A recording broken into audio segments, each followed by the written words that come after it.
কোনো বা নাম কোরআন শরীফ, কোনো বা নাম কোরআন মজিদ, কোনো বা নাম দোয়া, কোনো বা নাম শেফা, কোনো বা নাম জেকের, কোনো নাম ফুরকান, কোনো বা নাম নূর, কোনো বা নাম হুদা, কোনো বা নাম কোরআনুল কারীম, কোনো বা নাম ফুরকানুল হামিদ।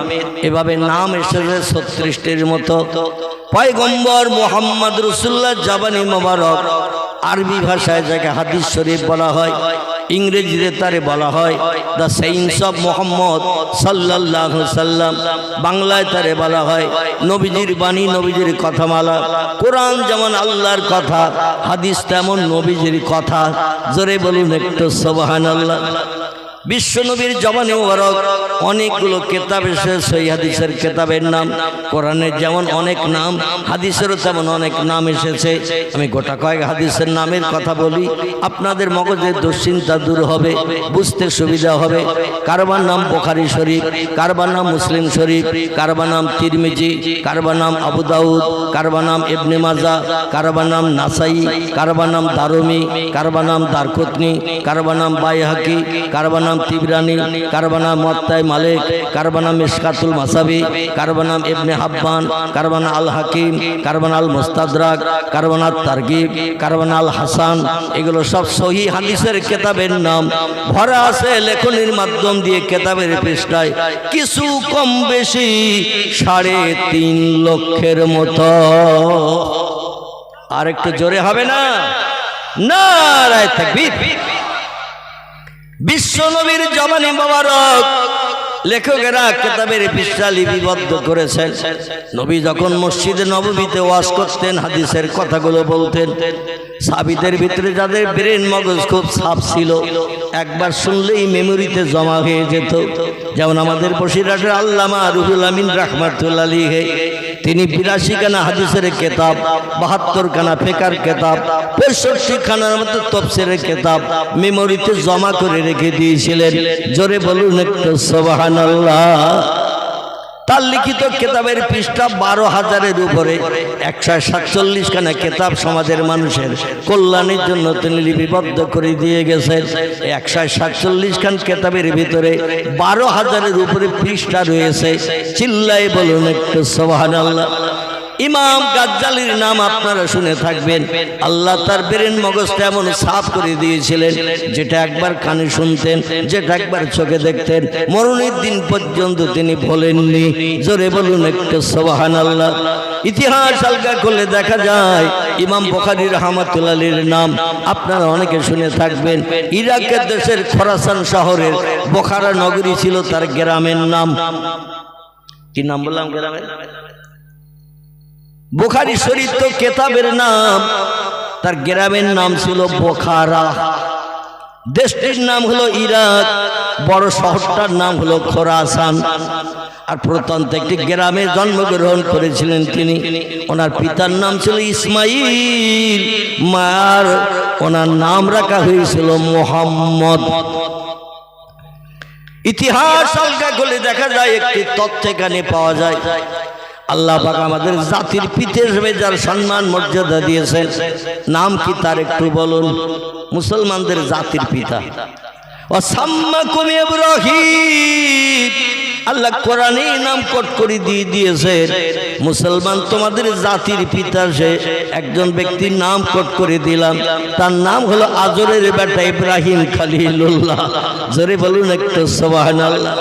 আমরা যা কিছু সুন্নত পালন করি, মেনে চলি, আসলে মুহাম্মদ রাসূলুল্লাহ সুন্নত নয়, এই সুন্নতটা হলো জাতির পিতা, নবীজির পিতৃ পুরুষ, নাম হলো তার ইব্রাহিম খলিলুল্লাহ।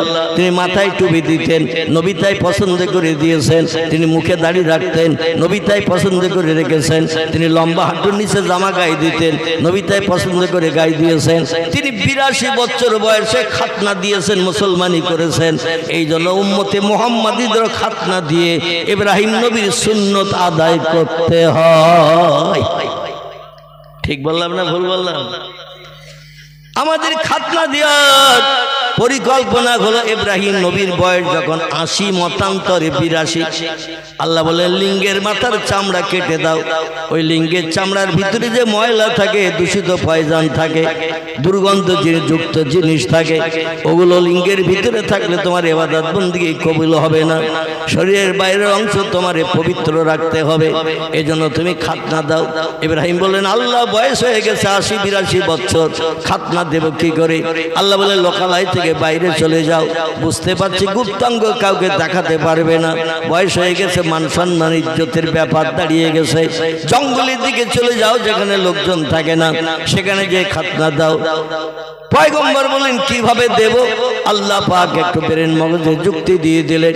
ফাখাজাল ফাসা ফি উনুকিহি, উনি ওনার কাঁধে একটা কুড়ুল নিয়েছিলেন। কুড়ুল কাটছালা করে কি দিয়ে? একটু জোরে বলে আল্লাহু আকবার। আপনাদের দেখছি আস্তে আস্তে শীত চেপে আসতেছে। বক্তা বক্তৃতা করলে গা গরম হয়, আর শ্রোতারা বসে বসে শুনলে তো হিমালয় পাহাড় হয়ে যাবে ভাই। এই জন্য বক্তার সঙ্গে একটু কথা বলতে হবে, তাহলে শ্রোতারাও গরম হয়ে যাবে, শীত দূর হয়ে যাবে, মজলিসের জজবা তৈরি হবে। আর পয়গম্বর বলছেন বক্তা শ্রোতার কথার বিনিময়ে যে কোরআন হাদিসের মজলিসে জজবা তৈরি হয়, আল্লাহ খুশিতে বাগবাগ হয়ে যায়। ওই মজলিস আসমানি রহমতের দরজা সব খুলিয়ে দেয়। আমরা আল্লাহর রহমত চাই না, চাই না। আল্লাহর রহমত যখন চাই, একটু কথা বলবেন, নবীর সুন্নাত আদায় করবেন, দেখবেন এই মজলিসে জজবা তৈরি হবে। আর আমরা দেখবেন আনন্দের সঙ্গে কথাগুলো খেতে পারবো, আনন্দের সঙ্গে কথাগুলো গিলতে পারবো, ব্রেন মগজে জুটিয়ে নিতে পারবো, ভবিষ্যতে লাভবান হতে পারবো। জোরে বলুন একটু আমিন। পয়গম্বর জঙ্গলের ভিতরে চলে যায়, লিঙ্গটা আলগা করে এক পাথরের উপরে রেখে দিলেন, আর কুড়ালটা হাতে নিয়ে ওই চামড়ার গোড়া থেকে, মানে লিঙ্গের মাংসের বাইরের থেকে, চামড়ার গোড়া থেকে কুড়ুল দিয়ে পাথরের উপরে কোপ দিয়ে দিয়ে উনি খাতনা করেছিলেন। আমাদের এখন 5-7 বছর বয়সে খাতনা দেয়া হয়, মানে মান সম্মান ইজ্জত সম্মান যত সময় না আসে ওরই ভিতরে খাতনা দেয়া হয়। কারণ একটু বয়স বেশি হলে 12-14 বছর বয়স হয়ে গেলে কারো পায়জামা খুলতে দেবে, প্যান্ট খুলতে দেবে, ও লাথি মেরে কোন দিকে খাতনা করা সাত বিটিয়ে দেবে তার ঠিক নাই। এই জন্য বাচ্চা বেলায় যখন মান সম্মান ইজ্জত খুব বেশি যখন হয় না, তখন এই বাচ্চা বেলায় তারে খাতনা দেয়া হয়। এটা হলো ইব্রাহিম নবীর সুন্নত। আমাদের পয়গম্বর এই জন্য উম্মতি মুহাম্মাদীদের জন্য ইব্রাহিম নবীর সুন্নত আদায় করার নির্দেশ দিয়েছেন। জোরে বলুন একটু সুবহানাল্লাহ। ইব্রাহিম নবীর বেটা ছিল 2টি। বক্তৃতা একটু লম্বা হয়ে আসছে, আমি খুব শর্ট করে নিয়ে আসি কোরআনের আয়াতের দিকে। পয়গম্বরের জবানে একটি হাদিস আপনাদের কাছে পরিবেশন করেছি, সেদিকে নিয়ে যাব। তো একটু নবীজির শানে মোহাব্বতে দরুদ শরীফ পড়তে আপত্তি আছে কারো? তাহলে একটু জজবা তৈরি করে নবীজির শানে একটু দরুদ শরীফ আমরা পড়ে নেই। আল্লাহুম্মা সাল্লি আলা মাওলানা মুহাম্মদ ওয়া আলা আলি সাইয়্যিদিনা মাওলানা। আবু জেহেল বলে ও মুহাম্মদ, আবু জেহেল বলে ও মুহাম্মদ, তুমি আমায় তোলো না, মানব আমি খোদার হাবিব তাজেদারে মদিনা। আল্লাহুম্মা সাল্লি আলা, প্রাণ খুলে পড়ে, সাইয়্যিদিনা মাওলানা মুহাম্মদ ওয়া আলা আলি সাইয়্যিদিনা। হাত বাড়িয়ে রাসূলুল্লাহ, হাত বাড়িয়ে রাসূলুল্লাহ, আবু জেহেলকে তুলিলেন ইমান আনার তরে বহুত অনুরোধ যে করিলেন। আবু জেহেল বলে ও মুহাম্মদ তুমি বড় জাদুঘর, মানব না কো খোদার হাবিব, পড়ব না কলেমা তোমার। রসুল আল্লাহকে সবাই চিনিল, রসুল আল্লাহকে সবাই চিনিল, কেবল আবু জেহেল চিনল না। তিনি হলেন খোদার হাবিব, তাজেদারে মদিনা। আল্লাহুম্মা সাল্লি আলা সাইয়্যিদিনা মাওলানা মুহাম্মদ ওয়া আলা আলি সাইয়্যিদিনা। প্রাণ খুলে কলেমার জিকির লা ইলাহা ইল্লাল্লাহ, লা ইলাহা, লা ইলাহা ইল্লাল্লাহ মুহাম্মাদুর রাসূলুল্লাহ। কাক ডাকে কাকা রবে, কাক ডাকে কাকা রবে, কোকিলের স্বর মধুর লাগে,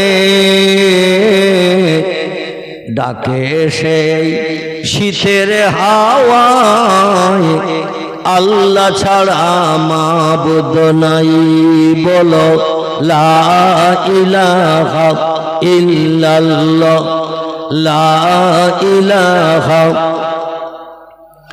লা ইলাহা ইল্লাল্লাহ মুহাম্মাদুর। নবীও বকর গারে সুরে, নবীও বকর গারে সুরে, সেই নামের ওই জিকির করে, তাই না দেখে মাকড় সাথী জাল বুনিয়া যায়, কবুতর সে পাশে বসে স্মরণ করে, তাই বলো লা ইলাহা ইল্লাল্লাহ, লা ইলাহা, লা ইলাহা ইল্লাল্লাহ মুহাম্মাদুর রাসূলুল্লাহ। যে লোকটি কলেমা পড়ে সে হলো ঈমানদার, আর যে লোকটি কলেমা পড়ে না সে লোকটি কি? ঈমানদারের বিপরীত শব্দ কি? বেঈমান, কাফের। ঈমানদার সেই লোকটি যে কলেমা পড়ে আল্লাহর স্রষ্টা হিসেবে বিশ্বাস করে আর পয়গম্বর মুহাম্মদ রাসূলুল্লাহকে সেরা নিতাই হিসাবে অন্তরে স্বীকারোক্তি দেয়। এই লোকটি হলো পৃথিবীর ঈমানদার। ঈমান শব্দটি হলো আরবি ভাষা, এর বাংলা অর্থ হলো বিশ্বাস। কি নাম বললাম? ঈমান শব্দের বাংলা অর্থ হলো বিশ্বাস। আল্লাহকে আমরা কেউ দেখতে পেয়েছি কোনোদিন? যতদিন বাঁচবো দেখতে পাবো। আমাদের বাপদাদারাও কোনোদিন আল্লাহরে দেখেছে? তারাও স্রষ্টারে দেখেনি। না দেখে বিশ্বাস করার নাম হলো ঈমান। জোরে বলুন আমিন। না দেখে বিশ্বাস করার নাম ঈমান। কিন্তু বর্তমান প্রযুক্তি যুগের বিজ্ঞানীরা বলছে যেটা চোখে দেখি সেটা বিশ্বাস করি, যেটা চোখে দেখি না সেটা বিশ্বাস করতে পারি না। এজন্য বিজ্ঞানীদের কি বলা হবে? ঈমানদার বলা হবে না বেঈমান বলা হবে? তারা আল্লাহরে দেখতে পায় না তাই বিশ্বাস করে না। আর একটা জিনিস না দেখে বিশ্বাস করতে হবে, সেটি হল অল ইয়াউমিল আখিরা। কি বললাম? অল ইয়াউমিল আখিরা, পরকাল বলে একটা লম্বা জিন্দেগি আল্লাহ বানিয়ে রেখেছেন, যেটা মরণের পরে বান্দাদের নসিবে জড়বে। দুনিয়ায় বেঁচে থাকতে জান্নাত জাহান্নাম হাসরের মাঠ আমরা কেউ দেখতে পাবো? আর কেউ দেখতে পেয়েছে? কিন্তু পরকালে লম্বা জিন্দেগি একটা আছে না নাই? অল ইয়াউমিল আখিরা, পরকালে লম্বা জিন্দেগি, এটা আমাদের না দেখে বিশ্বাস করতে হবে। এই বিশ্বাস করার নাম হলো ঈমানদার। যারা পরকাল বিশ্বাস করে না, যারা বলে দুনিয়া হলো ক্ষণস্থায়ী, আজকের বেঁচে আসো আগামীকাল থাকবে, এই সার্টিফিকেট আমরা দিতে পারবো না। এই জন্য ভবিষ্যতের জন্য কোনো আশা উঠিয়ে রেখো না। মনে যখন যেটা ইচ্ছা হবে সঙ্গে সঙ্গে পূরণ করে শখ স্বাদ মিটিয়ে নাও, কারণ মরে গেলে তোমার জীবনের শখ আর কেউ মিটাতে পারবে না। এই জন্য বিজ্ঞানীরা আরেকটা তত্ত্ব দিয়েছে, ওরা বলছে আনন্দ করো, ফুর্তি করো, খাও আর মরো, মরণের পর আর কিচ্ছু নাই। 4 ভাগ দার্শনিক, দর্শন শাস্ত্রের লোক, 12 ক্লাসে পড়ানো হয় ফিলোসফি। এই দর্শন শাস্ত্রে 4 ভাগ দার্শনিক বলছে দুনিয়া হলো আনন্দের জায়গা, দুনিয়া হলো ফুর্তির জায়গা। যতদিন বেঁচে আসো আনন্দ করো, ফুর্তি করো, খাও আর মরো, মরণের পর আর কিছু নাই। আচ্ছা, ওরা ওটা বিশ্বাস করে মরণের পরে কিছু নাই, আমরা বিশ্বাস করি? আমরা কোরআন পাকের সূরা বাকারার আয়াতটাকে বিশ্বাস করি। বিসমিল্লাহির রহমানির রহিম, কাইফা তাকফুরুনা বিল্লাহি ওয়া কুনতুম আমওয়াতা ফাহইয়াকুম সুম্মা ইউমীতুকুম সুম্মা ইহয়িকুম সুম্মা ইলাইহি তুরজাউন। জোরে বলুন আল্লাহু আকবার। আল্লাহ বলছেন বান্দা বান্দিরা, তোমার মায়ের সঙ্গে যখন তোমার পিতার বিয়ে হয় নাই, কোথায় ছিলে তুমি? তখন বিজ্ঞান ডাকো, দর্শন ডাকো, ইঞ্জিনিয়ার ডাকো, সাহিত্যিক ডাকো, ঐতিহাসিক ডাকো, ভৌগোলিক ডাকো, এমন যত নামি দামি জ্ঞানী ব্যক্তিত্ব আছে তাদের ডেকে জিজ্ঞাসা করো এই ছেলেটার সঙ্গে মেয়েটার বিয়ে দেওয়া হবে, বিয়ের পরে সংসার জীবনে সুখ ভোগ করবে, স্বামী স্ত্রীর মিলনের মাধ্যম দিয়ে সন্তান হবে, এদের বিয়ের পরে কটা ছেলে আর কটা মেয়ে জন্ম নেবে।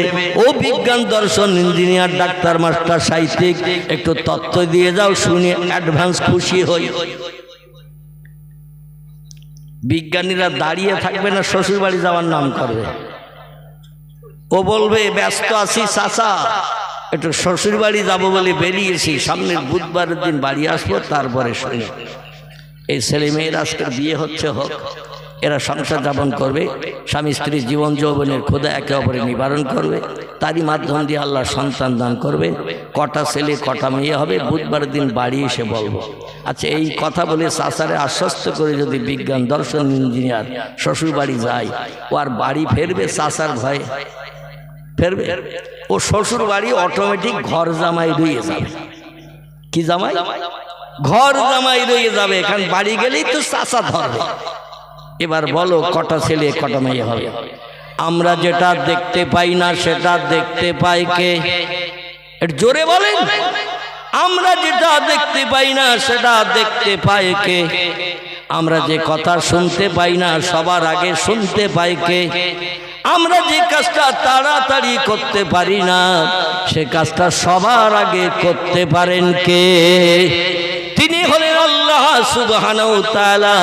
তিনি বলছেন অমা উতিতুম মিনাল ইলমি ইল্লা কালিলা। চিল্লাই বলুন আল্লাহু আকবার। আল্লাহ বলছেন মানুষ তোমাদের ব্রেন মগজে যে জ্ঞান অর্জন করেছো, জনগণে বাস্তবে পৃথিবীর মানুষকে জ্ঞানের প্রতিফলন দেখিয়ে দিয়েছো।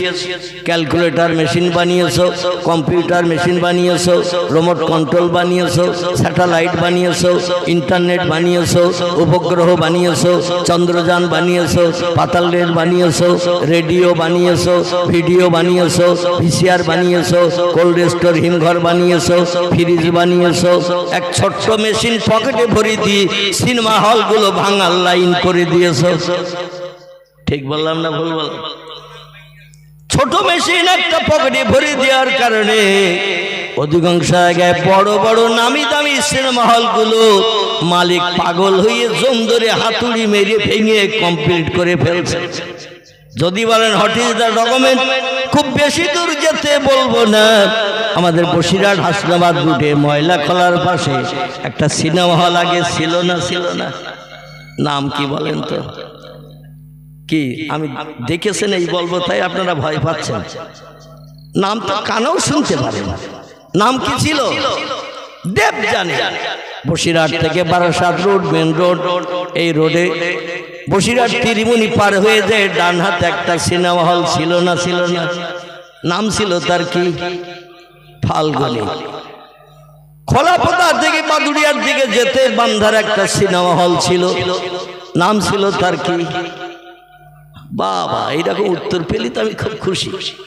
আল্লাহু আকবার। আমি বলছি না আপনারা সিনেমা দেখতে গেছেন তাই নাম জানেন, ওই এমনি এমনি রাস্তা দিয়ে গেল সাইনবোর্ড দেখলে নাম মুখস্থ হয়ে যায়, ঠিক কি না? ভেতরে ঢোকার দরকার নেই। বসিরহাট থেকে বারাসাতের দিকে যেতে বেড়াচাপা পেরিয়ে যে দেগঙ্গা বাজার আছে না নাই? দেগঙ্গা বাজারে ঢোকার আগে ব্যাকের পাশে ডান ধারে একটা সিনেমা হল ছিল, এর নামটা বলতে পারবেন? একটু দূরের হল না, রূপশ্রী। এর নাম ছিল তারা। কি নাম বললাম? তারা। তারা তারা বর্তমানে দেখতে গেলে একটা হল আর দেখতে পাবেন না। আমাদের মালঞ্চ নদী পার হয়ে যে ঘটক পুকুরের দিকে যাবে, ঘটক পুকুর থেকে ভাঙড়ের দিকে যেতে পচা খাল পেরিয়ে দুটি সিনেমা হল ছিল, মুসলমানেরা বানিয়েছিল ব্যবসা করার জন্য। এই সিনেমার ব্যবসা করা যাবে নাকি? অবৈধ নারী পুরুষের চেহারা দেখিয়ে যুবক যুবতী আকৃষ্ট করিয়ে তাদের চরিত্র নষ্টের মূল কারখানা তৈরি হয় সিনেমা হলে। ঠিক বললাম না ভুল বললাম? ভুল বললে ধরে দেবেন। প্রত্যেকটি মানুষের ব্রেন মগজে সব কথা সত্য হয় না, তত্ত্ব ঠিক হয় না। নবী বলছেন কুল্লু বনি আদমা খাত্তাউন, প্রত্যেকটা আদম বংশধর ভুলে ভরা গুনাহগার। গোনা নাই এমন মানুষ পৃথিবীতে কেউ নাই, তবে কম বেশি আছে। কথা বললে ভুল হয়, কাজ করলে ভুল হয়, ঠিক না ভুল? একটা অচল মানুষ, প্যারালাইজড মার্কা লোক, সারা জীবন যদি বসে থাকে সেখানে পেশাব পায়খানা করে, এর কোনো কাজের ভুল আপনি খুঁজে পাবেন? মানে কাজই মোটে করে না, তাহলে কাজের ভুল পাবে না। যে লোকটি বোবা, কথাই বলতে পারে না জন্মের পর থেকে, এর কথার কোনো ভুল খুঁজে পাওয়া যাবে? কিন্তু যারা কথা বলে তাদের কথার ভুল মিস্টেক হয়। এই জন্য আমার বক্তৃতায় যদি মিস্টেক হয় ধরে দেবেন, আমি অধম সংশোধন করে নেব। একজন ব্যক্তি ভুল করে সংশোধন করেনি, আল্লাহ নালাতের জিঞ্জিরি তার গলায় পরিধান হয়েছে। লোকটা কে বলেন তো একটু? এ লোকটার নাম কি? না, আল্লাহর একটা হুকুমের খেলাপ করার কারণে। আলহামদুলিল্লাহ, আলহামদুলিল্লাহ। তাহলে রাঘবপুরের মানুষের মাথায় মাল আছে, মোটামুটি মাল আছে। কিছু তথ্য দিতে সুবিধা পাবো আমি। একেবারে চুপ করে বসে থাকলে বক্তৃতার অ্যামেজ হয় না। যাই হোক, ওই ঘটক পুকুর থেকে পচাকাল পেরিয়ে ভাঙড়ের দিকে যেতে দুটি সিনেমা হল ছিল। একটি নাম মুসলমানরা দিয়েছিল নূর মহল। কি নাম? পয়গম্বর সম্পর্কে আল্লাহ বলছেন কদ জাআকুম মিনাল্লাহি নূরু ওয়া কিতাবুম মুবিন। জোরে বলুন একটু আল্লাহু আকবার। আল্লাহ বলছেন বিশ্ববাসী তোমাদের কল্যাণের জন্য, উপকারের জন্য, বিপদে মুসিবতে সাহায্যের জন্য, লাভজনক ব্যবসা করে জান্নাত হালাল বানানোর জন্য আমার তরফ থেকে দুটি নেয়ামত, তোহফা, গিফট, অনুদান পৃথিবীতে আমি পাঠিয়ে দিয়েছি। এই দুটি জিনিস যদি জীবনের সঙ্গে তোমরা মিলিয়ে নিতে পারো, দুটি জিনিসকে যদি তোমরা আমল দিতে পারো, ফালা আলাইকা, আর কোনো জিনিসের প্রয়োজন তোমাদের হবে না। মা ফাতাকা মিনহু, ওই দুটি জিনিস তোমাদের দুনিয়া, কবর, হাসর, পরকাল সব জায়গায় তোমাদের নিষ্কৃতির ব্যবস্থা হয়ে যাবে। চিল্লায়ে বলুন একটু সুবহানাল্লাহ। দুটির একটি নাম আল্লাহ বলছেন কদ জাআকুম মিনাল্লাহি নূর। আল্লাহ বলছেন তোমাদের কল্যাণের জন্য, উপকারের জন্য, সংসার জীবনের সুখ ভোগের জন্য, বিপদ মুসিবত নিষ্কৃতি পাওয়ার জন্য, দুশ্চিন্তা থেকে মুক্ত হওয়ার জন্য আমি প্রথমে একটি জিনিস তোহফা স্বরূপ, গিফট স্বরূপ, অনুদান স্বরূপ ও মনুষ্য জাতি, তোমাদের ঘরে পাঠিয়ে দিলাম। একটির নাম হলো আরবিতে নূর। কি নাম? আল্লাহ বলছেন মিনাল্লাহি নূর, আমি আমার তরফ থেকে একটি নূর পাঠিয়ে দিলাম। আরবিতে তার নাম নূর, ইংরেজিতে তার নাম হলো লাইট, বাংলায় তার নাম হলো জ্যোতি বা আলো। আল্লাহ বলেন তোমাদের একটি আলো পাঠিয়ে দিলাম কল্যাণের জন্য, উপকারের জন্য। এই আলোর মাধ্যম দিয়ে আমরা কোনো লাভ পাই না লস হয়? লাভ পাই না লস হয়? যদি লাইট জ্বলে কোনো বাড়ির সামনে চুরি করতে যেতে পারবে? কথা বলতে হবে। অন্ধকারে অনেক সময় আম গাছের তলায় যুবক যুবতী ফুচকা খাওয়াও চলে। ঠিক বললাম না ভুল বললাম? লাইট যদি জ্বলে ওখানে ফুচকা খেতে পারবে? মেয়ের বাপ মেয়ের মা আপনজন হাত ধরে ঘা কত দিতে দিতে নিয়ে যাবে কিনা? ওসব কি হচ্ছিল হেরা এ বলবে কিনা? অধিকাংশ জলসা এখন ব্যভিচারের কারখানা শুরু হয়েছে। গতকাল আমার প্রোগ্রাম ছিল নদিয়া জেলায়, সেখানে জলসায় যতটা না লোক তার অন্তত 20 ডবল লোক শুধু মেলায় বাজারে। গতকাল আমার প্রোগ্রাম ছিল নদিয়া জেলায়, তো 20 ডবল লোক শুধু বাজারে মেলায়। যেমন যুবক তেমন যুবতী, যেমন নারী তেমন পুরুষ। জলসার ধারে পাশে তারা ঘেঁষে না, তারা শুধু ওইখানে হাত ধরে টানাটানি, হাসি ঠাট্টা, গল্প গুজব, মাঝে মধ্যে মোবাইলের ফোন নম্বর দেওয়া দেওয়া চলতেছে। রাতের বেলা কম্বল মুড়ি দিয়ে ভোর পর্যন্ত অ্যাকশন চালাবে। তাই কত সময় পর্যন্ত? ভোর পর্যন্ত। শীতকালে যে কত সুবিধা আল্লাহই বেশি জানে। কম্বল মুড়ি দিল মানে বাপ মার চোখের আড়াল হয়ে গেল। ওর ভিতরে মোমেনার ঘুম নাই, মিন্টুরও ঘুম নাই, সারা রাত চলতেছে অ্যাকশন। ফজরের আজান হয়েছে তাও ওরা অ্যাকশন চালাচ্ছে। সকাল 8টা যখন বেজেছে আস্তে আস্তে কম্বল ছেড়ে ঠেলে উঠেছে। চোখের দিকে তাকালে দেখা যাচ্ছে কুকো আর ওর চোখ সমান, কোকিল আর ওর চোখ সমান। কোকিলের চোখ যেমন লাল, ওদের চোখ হয়ে জয়রাম লাল। মানে রাত 12টার পর থেকে অ্যাকশন চালিয়েছে সকাল পর্যন্ত। এ চোখ কি কালো মণি সাদা থাকবে না একটু লালি মার্কা হবে? লালি মার্কা হয়ে যাবে। তবে রাঘবপুরের যুবক যুবতীরা আল্লাহর অপরন্ত রহমত, এরা একেবারে সাদা কাপড় মার্কা। কি কাপড় বললাম? সাদা কাপড়। এদের গায়ে কোনো দাগ ডোগ কিচ্ছু নাই। আর এদের নামে বদনাম দিয়ে আমি আবার অসুস্থ রোগী মার খেয়ে মরবো নাকি? এখন আল্লাহ পরিপূর্ণ সুস্থ করে নাই। কঠিন রোগে আক্রান্ত ছিলাম 4 বছর, ঘরের ভিতরে আবদ্ধ ছিলাম, কোনো মানুষের সঙ্গে দেখাও করতে পারতাম না।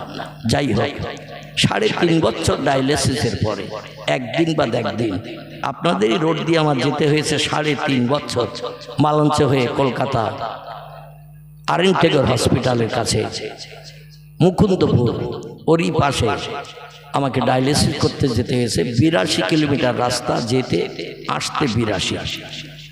বাড়ি থেকে বেরিয়ে ডায়ালিসিস করে ফিরে আসতে সময় লাগতো 9 ঘন্টা, 9.5 ঘন্টা। বেডে শুধু শুয়ে থাকতে হতো 4 ঘন্টা, 5 মিনিট বেশি ছাড়া কম হতো না। এ হাতে এখনো দাগ আছে, গলায় দাগ আছে, বুকে চ্যানেলের দাগ আছে। মানে জড়ো করেছে সব মোটা মোটা ওই গরু ফুলুনের সুচ ফুটিয়ে ফুটিয়ে শিরার ভিতরে ফুটিয়ে দিয়ে ব্লাডগুলো টেনে মেশিনে শোধন করে আবার আরেকটা সুচ এখানে ফুটিয়ে একটা এখানে একটা এখানে একটা এখানে এইভাবে ফুটিয়ে ফুটিয়ে ব্লাডগুলো সংশোধন করে পানিগুলো বার করে রক্তগুলো আবার ঢুকিয়ে দিত। একদিন দুদিন না, একদিন বাদ একদিন 3.5 বছর।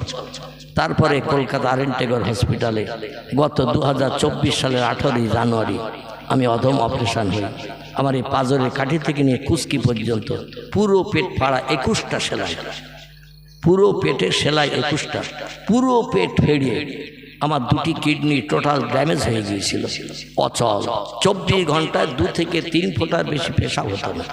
24 ঘন্টার ভেতরে পানি যা খেতাম সব দেহের ভিতরে জমে যেত। ব্যাঙ মরে গেলে 3-4 দিন পরে যেমন ফুলিয়ে যায়, আমার চেহারার অবস্থা ওই রকম ফুলিয়ে যেত। আবার ওই পানি বার করলে চেহারাটা আবার একটু চুপসে যেত। এইভাবে অপারেশন না হওয়া পর্যন্ত আমাকে এইভাবে দৌড়াতে হয়েছে। চিরসুখী জন ভ্রমে কি কখন ব্যথিত বেদনা বুঝিতে পারে, কি যাতনা বিষে বুঝিবে সে কিসে, কবু আসি বিষে দংশে নিজারে। সাপে যার কেটেছে সেই জানে বিষের জ্বালা যন্ত্রণা কি, সাপ যারে সবল দেয়নি, বিষক্রিয়া রক্তের ব্লাডের সঙ্গে কানেকশন করেনি, সে সাপের বিষের জ্বালা যন্ত্রণা কি বুঝতে পারবে? কোনদিন তার পক্ষে বোঝা সম্ভব নয়। আল্লাহ পাক কঠিন রোগ যাদের দিয়েছেন তারাই জানে রোগের জ্বালা যন্ত্রণা কি। সারাটি রাত বালিশ পাজা করে বসে থাকতে হতো, শুয়ে পড়লেই শ্বাস নিঃশ্বাস বন্ধ হয়ে যেত। দুটি সিলিন্ডার, গ্যাস সিলিন্ডার মাথার পাশে রাখা থাকতো, অক্সিজেন দেয়া হতো শ্বাস নিঃশ্বাসটা যাতে বার হয়। কবরের যাত্রী আল্লাহ বানিয়েছিলেন অধমকে। বাংলা একটি প্রবাদ আছে, রাখে আল্লাহ মারে কে, মারে আল্লাহ রাখে কে। এই প্রবাদটা যে 100% সত্য, 100-এর ভিতরে 100% সত্য। অধমকে দিয়ে আল্লাহ সেটা প্রমাণ দেখিয়ে দিয়েছেন। গ্রামের 98% মানুষের ধারণা ছিল আমি অধম আর বাঁচব না। আমার ওজন ডায়ালিসিস করতে করতে হয়ে গিয়েছিল মাত্র 45 কেজি। এখন এই যে দেহ দেখছেন 59-59.5 কেজি ওজন। তখন ডায়ালিসিসের সময় 3 বছর ওজন ছিল 45 কেজি। শুধু হাড়ের গায়ে চামড়াটা লাগানো ছিল, মাংস গোশত কিছুই ছিল না। সেই খোদার কসম খেয়ে বলি, এই যে চেয়ারে বসে বক্তব্য রাখছি, একটু জমিনে বসারও ক্ষমতা ছিল না, পাছার হাড় ফুটে যেত এমন করে জমিনে বসলে, এমন অবস্থা ছিল। গ্রামের মানুষ ধারণা করত মাইকে কখন অ্যালোয়াজ হবে, মৌলবি কালাম মারা গেছে, একটু জানাজা পড়তে যাব। আল্লাহ পাক কবরের যাত্রীকে আজ চেয়ারে বসিয়ে দিন শরীয়তের 2-4 কথা বলার সুযোগ করে দিয়েছে। এজন্য শুকরিয়া মাবুদের করব না ইবলিস শয়তানের করব? কার করব শুকরিয়া? কোটি কোটি কোটি কোটি সুযোগ শুকরিয়া সেই মাবুদের জন্য। তবে আল্লাহ পাক কোরআন পাকে জানিয়েছেন, আমার কাছ থেকে যদি কোনো বান্দা বান্দি সাহায্য পেতে চাও, উপকৃত হতে চাও, বিপদে মুসিবতে যদি লাভবান হতে চাও, তহবা গিফট পেয়ে যদি তোমরা খুশি হতে চাও, 2টি কাজ একটু কম বেশি করে নাও। কটি? 2টি কাজ একটু কম বেশি করো, তাহলে আমার করুণা রহমত বরকত থেকে তোমরা বঞ্চিত হবে না। কোরআন বলছি, ফালিয়াদহাকু কালিলাউ ওয়ালিয়াবকু কাসীরা। একটি কাজ একটু কম কম করবে, একটি কাজ একটু বেশি বেশি করবে। এই 2টি কাজ যারা আমার কোরআন মোতাবেক করবে, আমি আল্লাহ তাদের পাশে সাহায্যের জন্য রহমতের হাত বাড়াই। নারায়ে তাকবীর। একটি কাজ হলো হাসি তামাশা কম, ফালিয়াদহাকু কালিলা।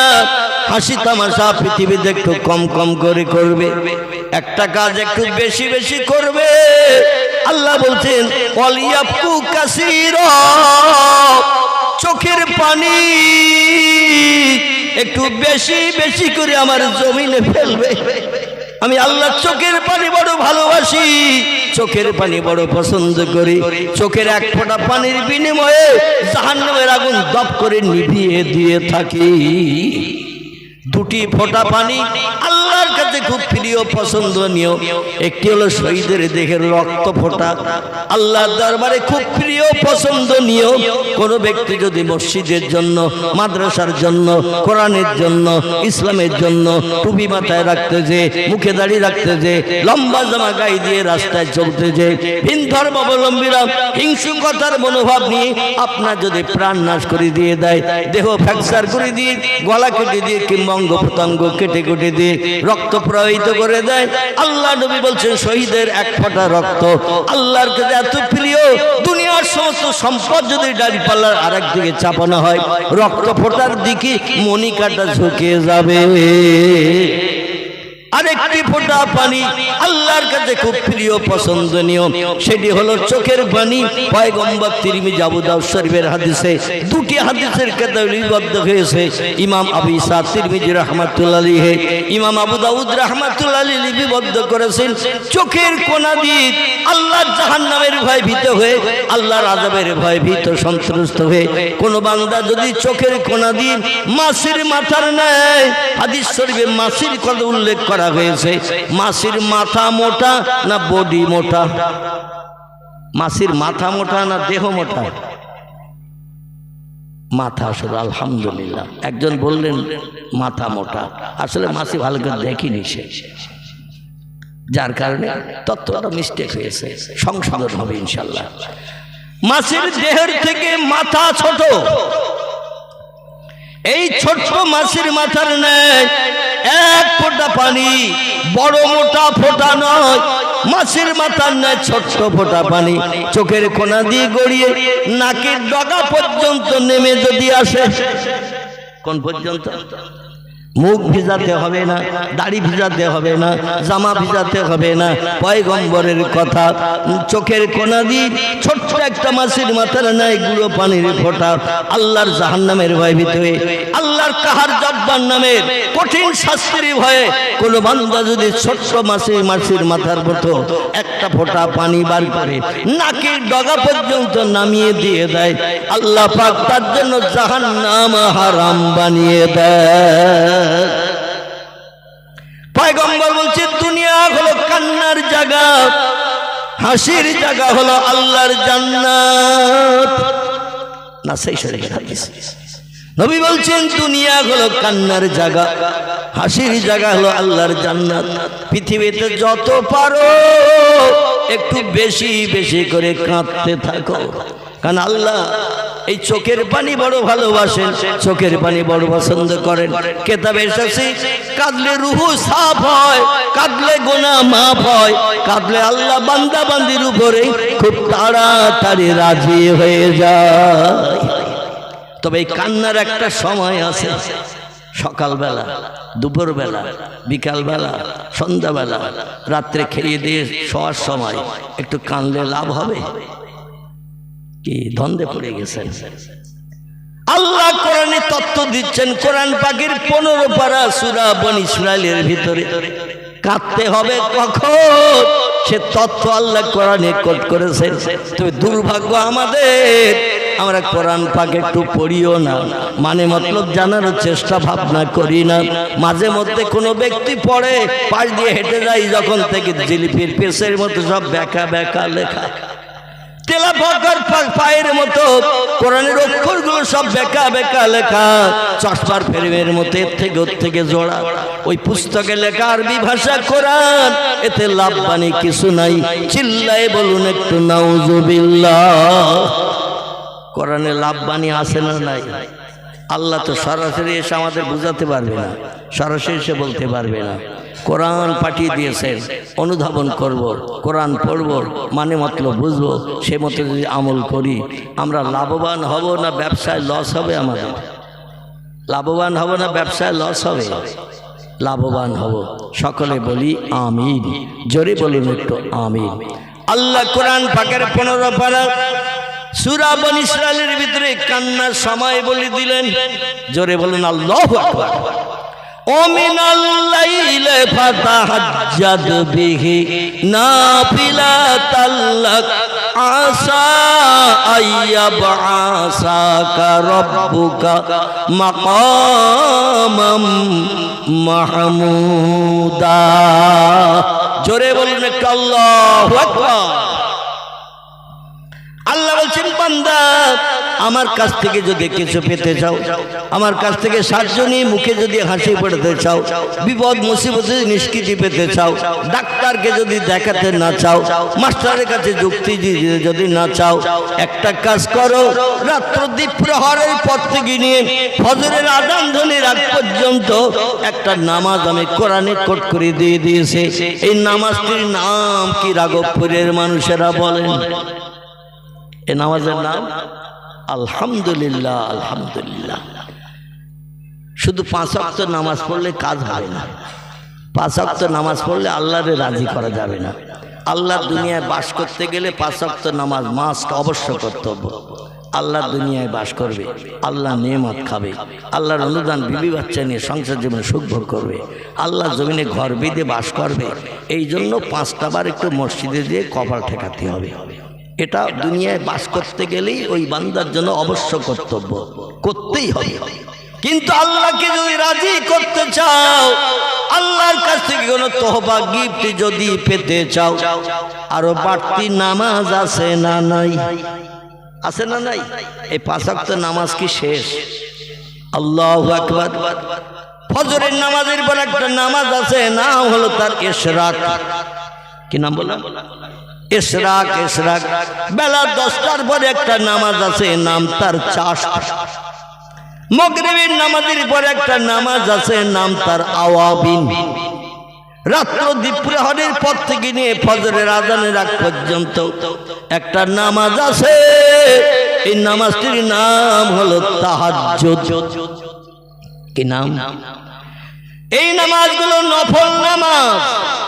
ইশরাকের নামাজ, চাষতের নামাজ, আওয়াবিনের নামাজ, তাহাজ্জুদের নামাজ, এগুলো ফরজ অবশ্য কর্তব্য নয়। আল্লাহ দুনিয়ায় বাস করতে গেলে অবশ্য কর্তব্য 5 ওয়াক্ত ফরজ, এটা প্রত্যেক আদায় করতে হবে।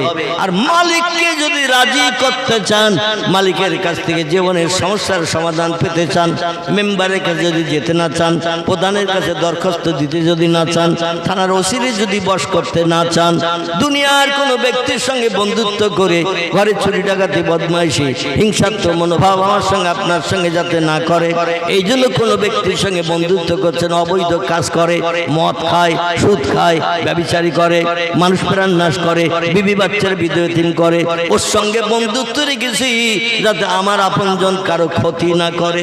আল্লাহ বলছেন কারো সাহায্যের প্রয়োজন দরকার নাই, আমি আল্লাহ বান্দাদের জন্য এনাফ। এর বাংলা নাম হলো যথেষ্ট। জোরে বলুন সুবহান। এই নামাজটির নাম হলো তাহাজ্জুদ।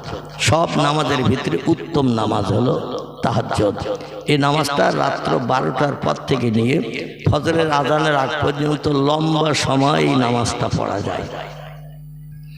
পৃথিবীতে দুটি দলের মানুষ, খুব ভালো করে শুনবেন, পৃথিবীতে দুটি দলের মানুষ এই দুনিয়ায় রাতের ঘুম তারা ঘুমাননি, বিবি বাচ্চার প্রেমাসক্ত হয়ে অর্থ উপার্জনের জন্য দৌড়াদৌড়ি ছুটাছুটি করেননি। আল্লাহ যাতে খুশি তারা তাতে খুশি। এ দলের নাম হলো দুটি। কটি বলা? ধন্দে পড়েছেন আপনারা? ধন্দে পড়তে হবে না, তথ্য দেই, বুঝুন, তারপর ইনশাল্লাহ আমার সঙ্গে একমত হবে। একটি দলের নাম হলো নবী আম্বিয়ার দল, একটি দলের নাম হলো ওলি আউলিয়ার দল।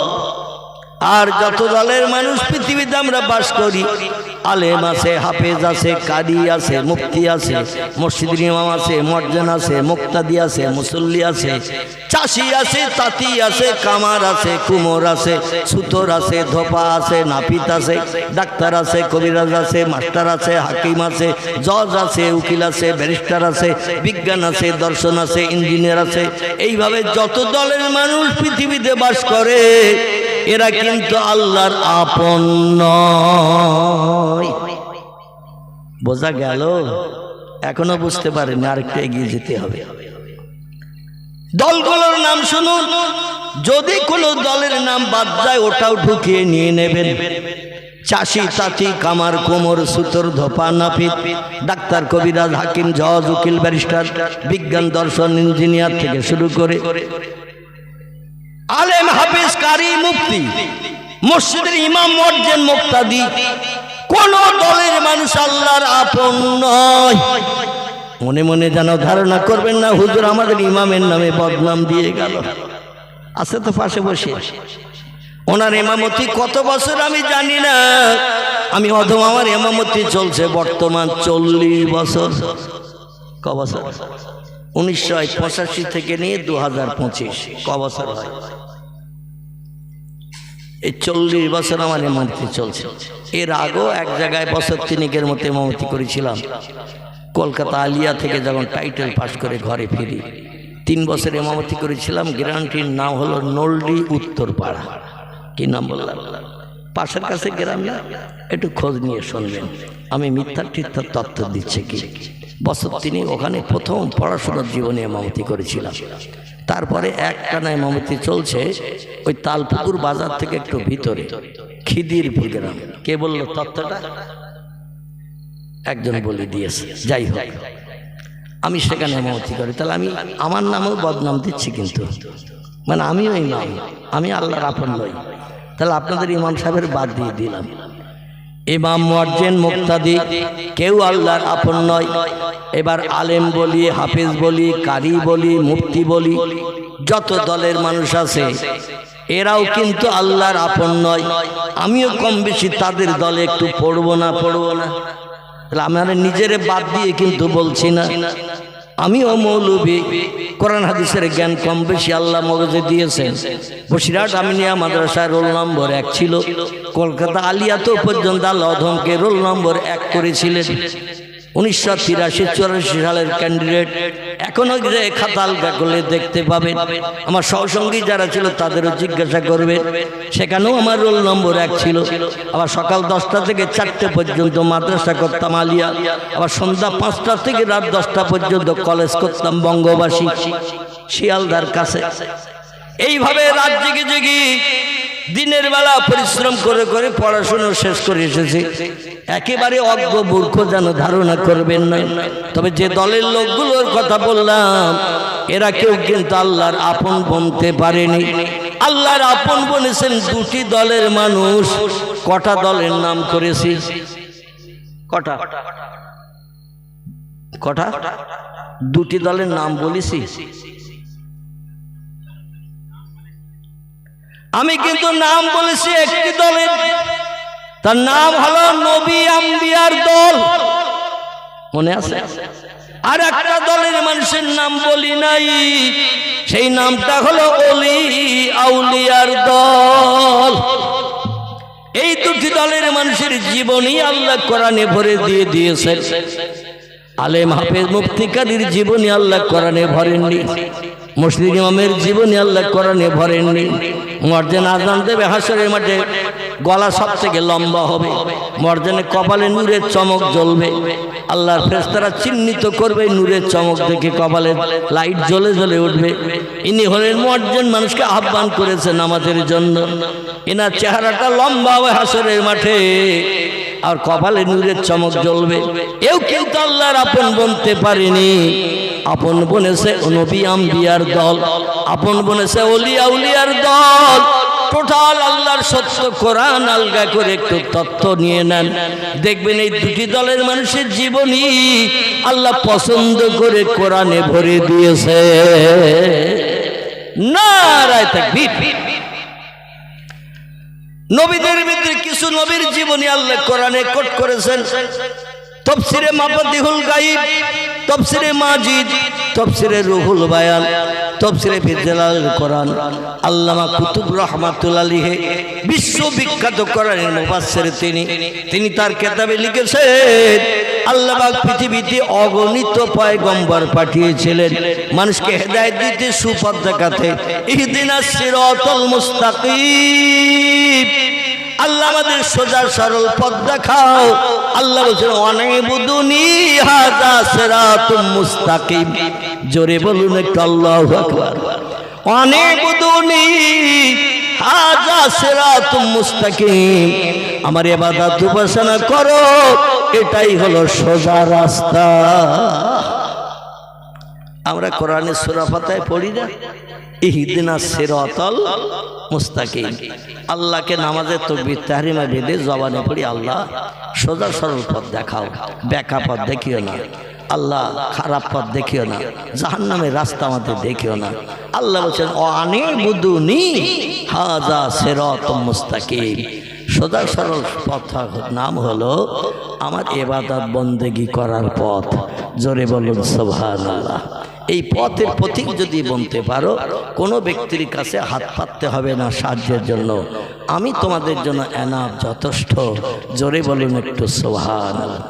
কোরআনের ভিতরে আল্লাহ পাক কোন বর্ণনাকারী তাফসীরের কিতাবে লিখেছেন পৃথিবীতে আল্লাহ পয়গম্বর পাঠিয়েছিলেন মানুষকে সুপথ দেখানোর জন্য, ভালো কাজের দিশারি বানার জন্য, মারামারি অশান্তি কাটাকাটি দুনিয়া থেকে মুছে দেওয়ার জন্য। পয়গম্বর পাঠিয়েছিলেন 1 লক্ষ মোতাবেক 2,24,000-এর মতো। কতটা বললাম? 1 লক্ষ মোতাবেক 2,24,000-এর মতো পয়গম্বর আল্লাহ পৃথিবীতে পাঠিয়েছিলেন মানুষকে সুপথ দেখানোর জন্য। আবার তাফসীরে ফিজালাল কোরআনে আল্লামা কুতুব রাহমাতুল্লাহ লিখছেন এই 1,24,000 মতান্তরে 2,24,000, এতটা ডিফারেন্স হতে পারে না। বরং অগণিত পয়গম্বর বললে কোনো ভুল তথ্য প্রকাশ হবে না। অগণিত এই জন্য তিনি বলছেন 1 লক্ষ মোতাবেক 2 লক্ষ না বলে অগণিত পয়গম্বর বললে কথাটা শ্রুতি মধুর সুন্দর হয়। জোরে বলেন সুবহানাল্লাহ। সব পয়গম্বরদের জীবনী খুব ভালো করে শুনবেন। সব পয়গম্বরদের জীবনী আল্লাহ কোরআনে যদি কম বেশি করে ভরে দিতেন, কোরআন এখন এই রকম মোটা কিনা?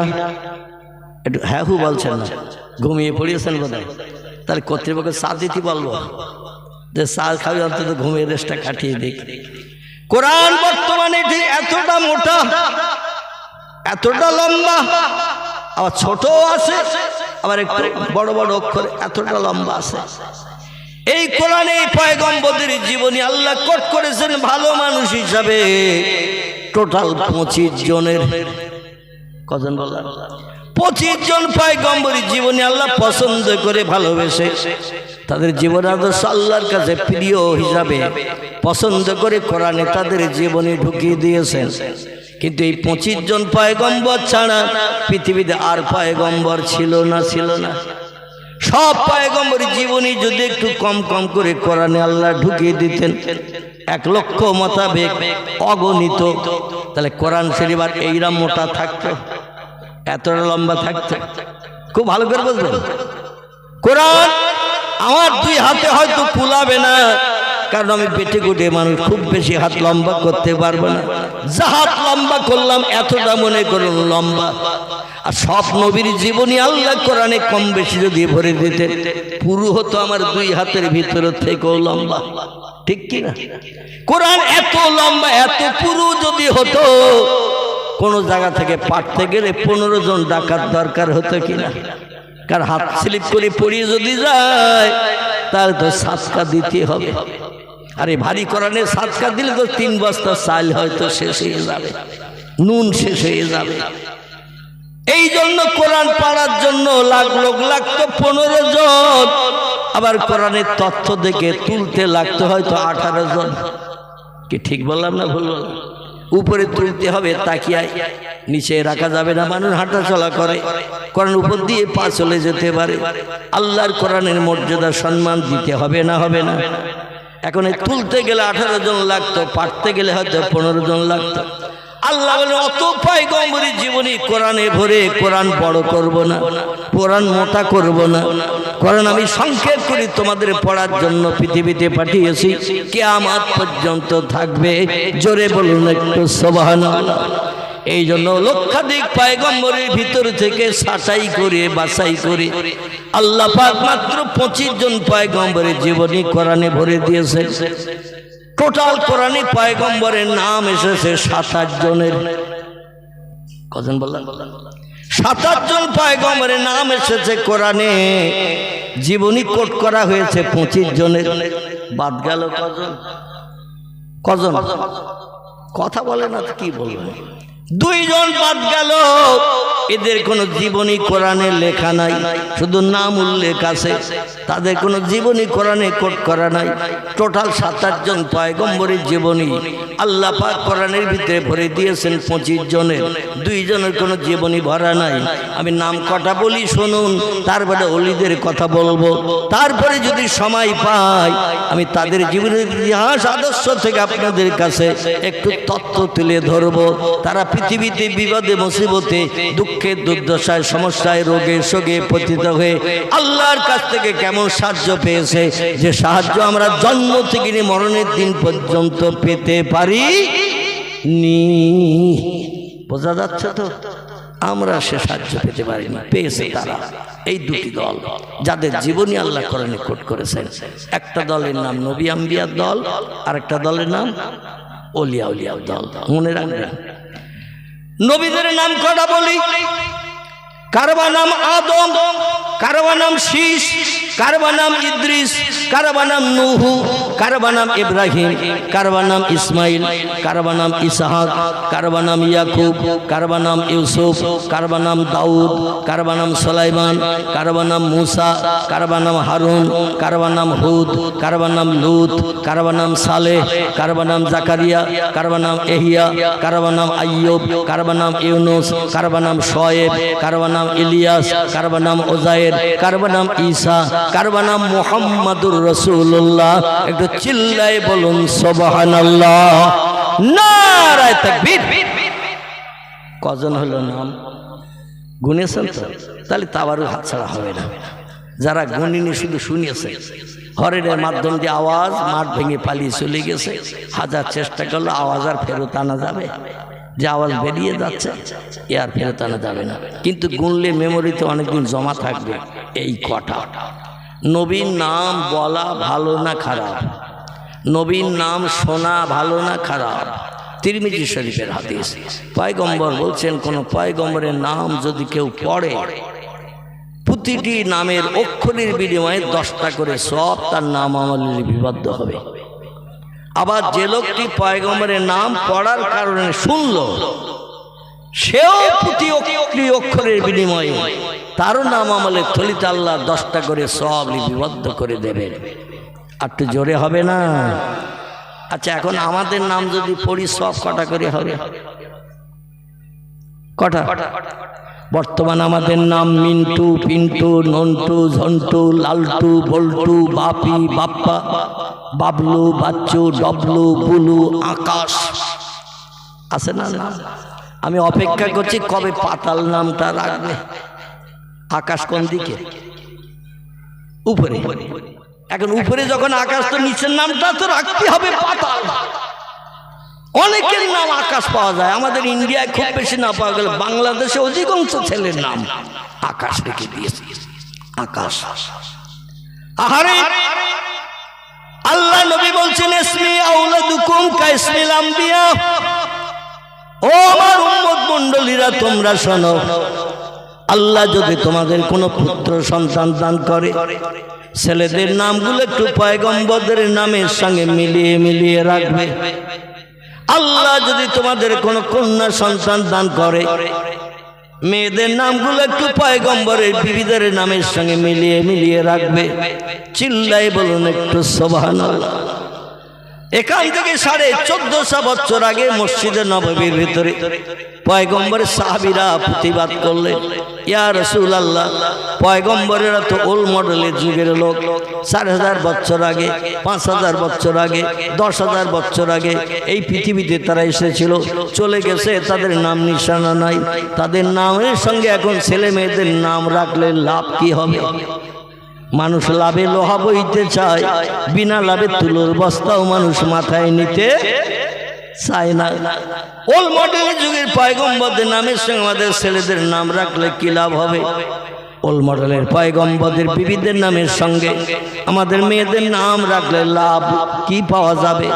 তত্ত্বদিন মগজে যদি অ্যাডজাস্ট হয়, ভালো লাগে, তাহলে পয়গম্বরদের নামের সঙ্গে তাদের বিবিদের নামের সঙ্গে আমাদের মেয়েদের নাম রাখবো, ছেলেদের নাম পয়গম্বরদের নামের সঙ্গে রাখবো। আল্লাহ নবী বললেন, সাহাবীরা, আদম শফিউল্লাহ থেকে নিয়ে ঈসা রুহুল্লাহ পর্যন্ত যত পয়গম্বর পৃথিবীতে এসেছে, একটা পয়গম্বর জাহান্নামী হবে না। একটু জোরে বলুন নারায়ে তাকবীর। একটা পয়গম্বর জাহান্নামে যাবে না। আল্লাহ তাদের সকলের জন্য জান্নাত হালাল বানিয়ে দিয়েছে।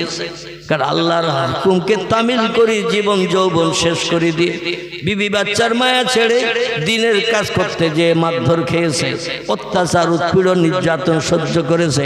অনেক পয়গম্বরকে ইবলিসের দলবলেরা পৃথিবী থেকে শহীদ পর্যন্ত করে দিয়েছে। তো আল্লাহর কথা বলতে পয়গম্বরেরা ভোলেনি। জোরে বলুন একটু সুবহানাল্লাহ। পয়গম্বররা ঘর থেকে বেরিয়ে যেতেন সুস্থ মনোভাব নিয়ে, সুস্থ শরীরে, আর মানুষের কাছে কলেমার দাওয়াত দিতে যে কেউ বা পাথর মারত, কেউ বা কটু কথায় গালি দিত, কেউ বা চপাটাঘাত করত, কেউ বা পাগল বলে গলা ধাক্কান দিত। পয়গম্বরদের অত্যাচার নির্যাতনের পাহাড় চালাতো ইবলিস শয়তান অনুচরেরা। মারধর খেয়ে রক্ত পুলুত হয়ে ঘরে যখন ফিরে আসতো, তাদের বিবিরা দরজার গায়ে পিঠ লাগিয়ে বসে থাকতো। আমার স্বামী গেছে ভালো শরীরে নিয়ে, কিন্তু কলেমার দাওয়াত দিয়ে তো ভালো শরীর নিয়ে ফিরবে না। দেশের মানুষ নীল চশমা চোখে দিয়েছে, ওরা ভালো জিনিস এখন পছন্দ করে না, খারাপটাই পছন্দ করে। কথাটা ঠিক না ভুল?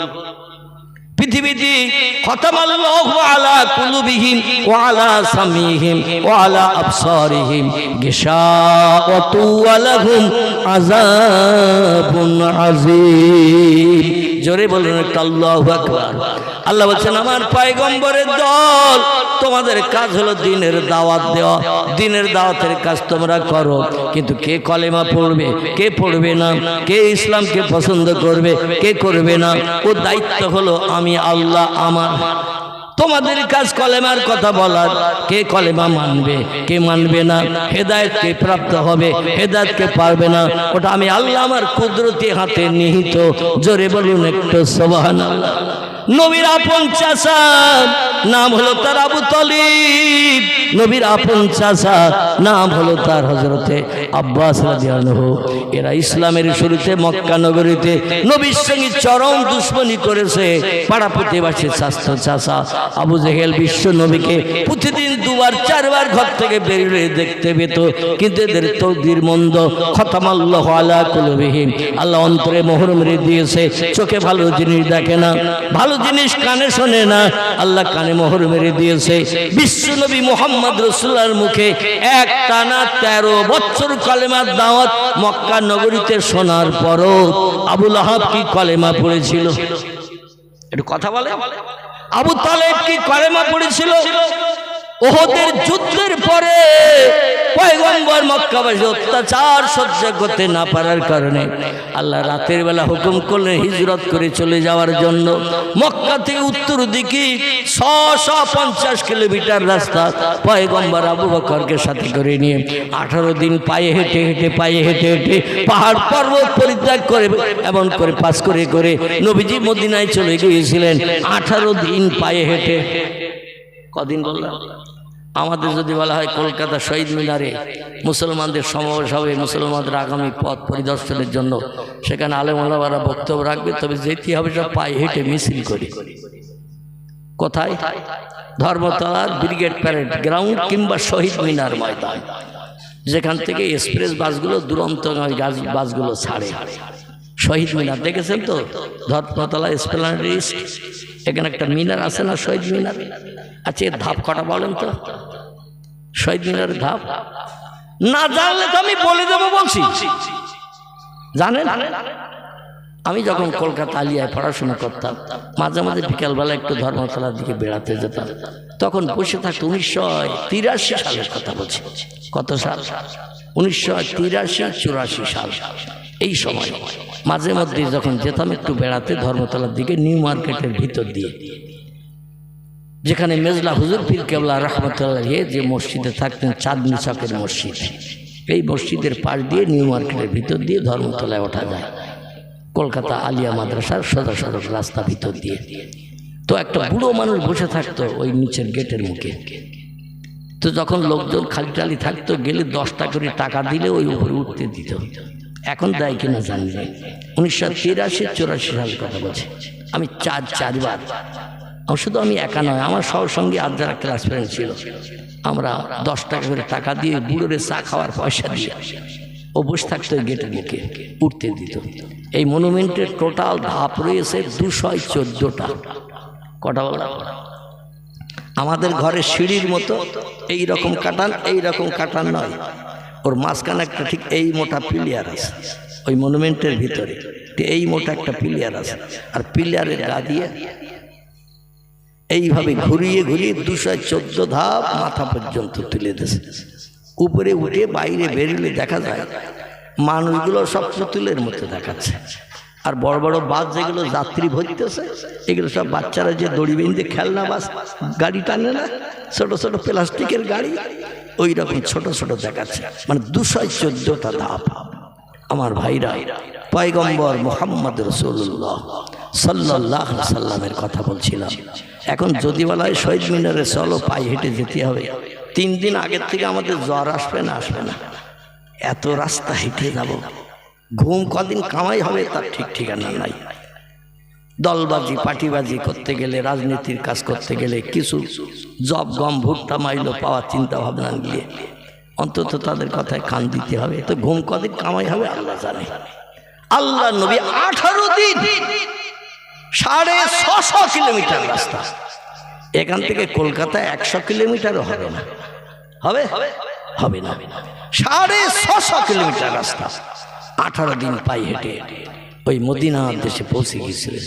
মদিনার মানুষেরা দলে দলে নবীজির হাতে হাত দিয়ে কলেমা পড়ে যখন মুসলমান হলেন, পয়গম্বর বলে আল্লাহর সঙ্গে সম্পর্ক গাঢ়তর করতে গেলে আল্লাহর ইবাদত করতে হবে। ওয়াবুদুল্লাহ ওয়ালা তুশরিকু বিহি শাইয়্যা, জোরে বলুন আল্লাহু আকবার। আল্লাহ বলছেন আমার ইবাদত উপাসনা করো, আর আমার জায়গায় যেন কাউরে বসিয়ে আমার সঙ্গে ভাগীদার বানিও না।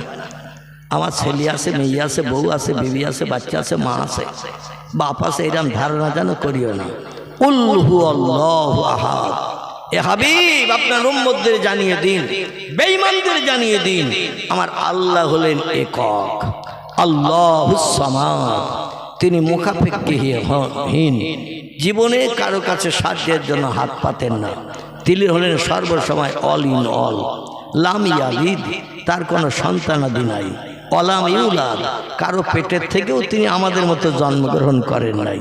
তিনি অতীতে ছিলেন একা, বর্তমানে আছেন একা, ভবিষ্যতেও বিবি বাচ্চা থাকবে তো নাকি আল্লাহ? ভবিষ্যতেও থাকবে একা। সেই আল্লাহরে আমরা না দেখে বিশ্বাস করি, তাই আমরা ঈমানদার। জোরে বলি একটু সুবহানাল্লাহ। এই বিশ্বাসের কথা পয়গম্বররা জনগণের কাছে বলতেন, আর জনগণ ইবলিসের অনুচরগিরি করত, মাটি পাথরের প্রতিমারে পূজা করত, সূর্যরে পূজা করত, গাছকে পূজা করত, পাথরকে পূজা করত, স্রষ্টা বলে বান্দাকে দিয়ে সেজদা করত তাদের কাছে। পয়গম্বররা ওর বিরুদ্ধে যেই বলতো, মার খাওয়া ছাড়া উপায় আছে?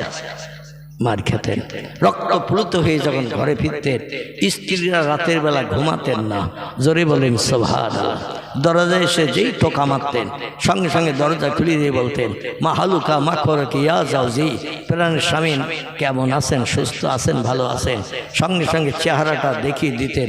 ছেঁড়া জামা কাপড়, রক্ত প্লুত সব অবস্থা, রক্ত গড়িয়ে গড়িয়ে সব জাম হয়ে গেছে।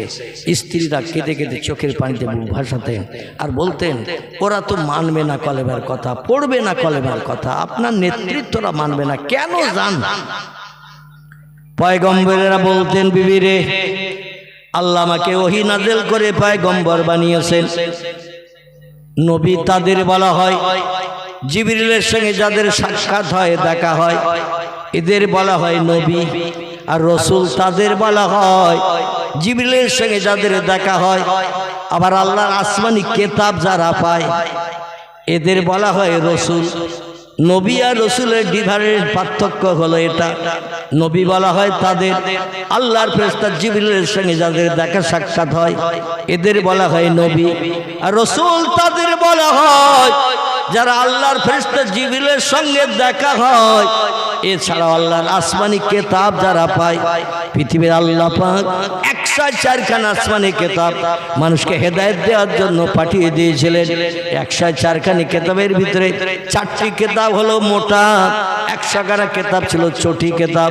4টির ভিতরে একটির নাম তৌরিত, একটির নাম জব্বুর, একটির নাম ইনজিল, একটির নাম হলো আল কোরআন। জোরে বলুন একটু সুবহানাল্লাহ, নারায়ে তাকবীর। আমার ভাইরা, আমি যে কথা আপনাদের কাছে বলতে চাইছিলাম, আসলে এবার সামনের দিকে একটু এগিয়ে যাই, বুঝতে সুবিধা হবে। এই পয়গম্বরেরা মারধর খেয়ে ঘরে ফিরে আসতেন, বিবিরা সেবা যত্ন করতেন। এজন্য আল্লাহ পাক পয়গম্বরের বিবিদের সব হাসরের মাঠে হিসাব নিকাশ বিহীন জান্নাত হালাল বানিয়ে দেবে। নবীদের জন্য জান্নাত হালাল হবে হিসাব নিকাশ বিহীন, নবীর বিবিদের জন্য জান্নাত হালাল হবে হিসাব নিকাশ বিহীন। পয়গম্বর বলেন, সাহাবীরা, পয়গম্বরে যখন জান্নাতে যাবে, আল্লাহ জান্নাত হালাল বানাবেন, জীবনের কৃতকর্মের হিসাব নিকাশ ছাড়া। পয়গম্বর তখন আল্লাহর কাছে দাবি রেখে বলবে, আল্লাহ, 4000 বছর আগে পৃথিবী থেকে বিদায় নিয়ে কবরস্থ হয়েছিলাম, 5000 বছর আগে দুনিয়া থেকে মৃত্যুবরণ করে কবরে কবরস্থ হয়েছিলাম।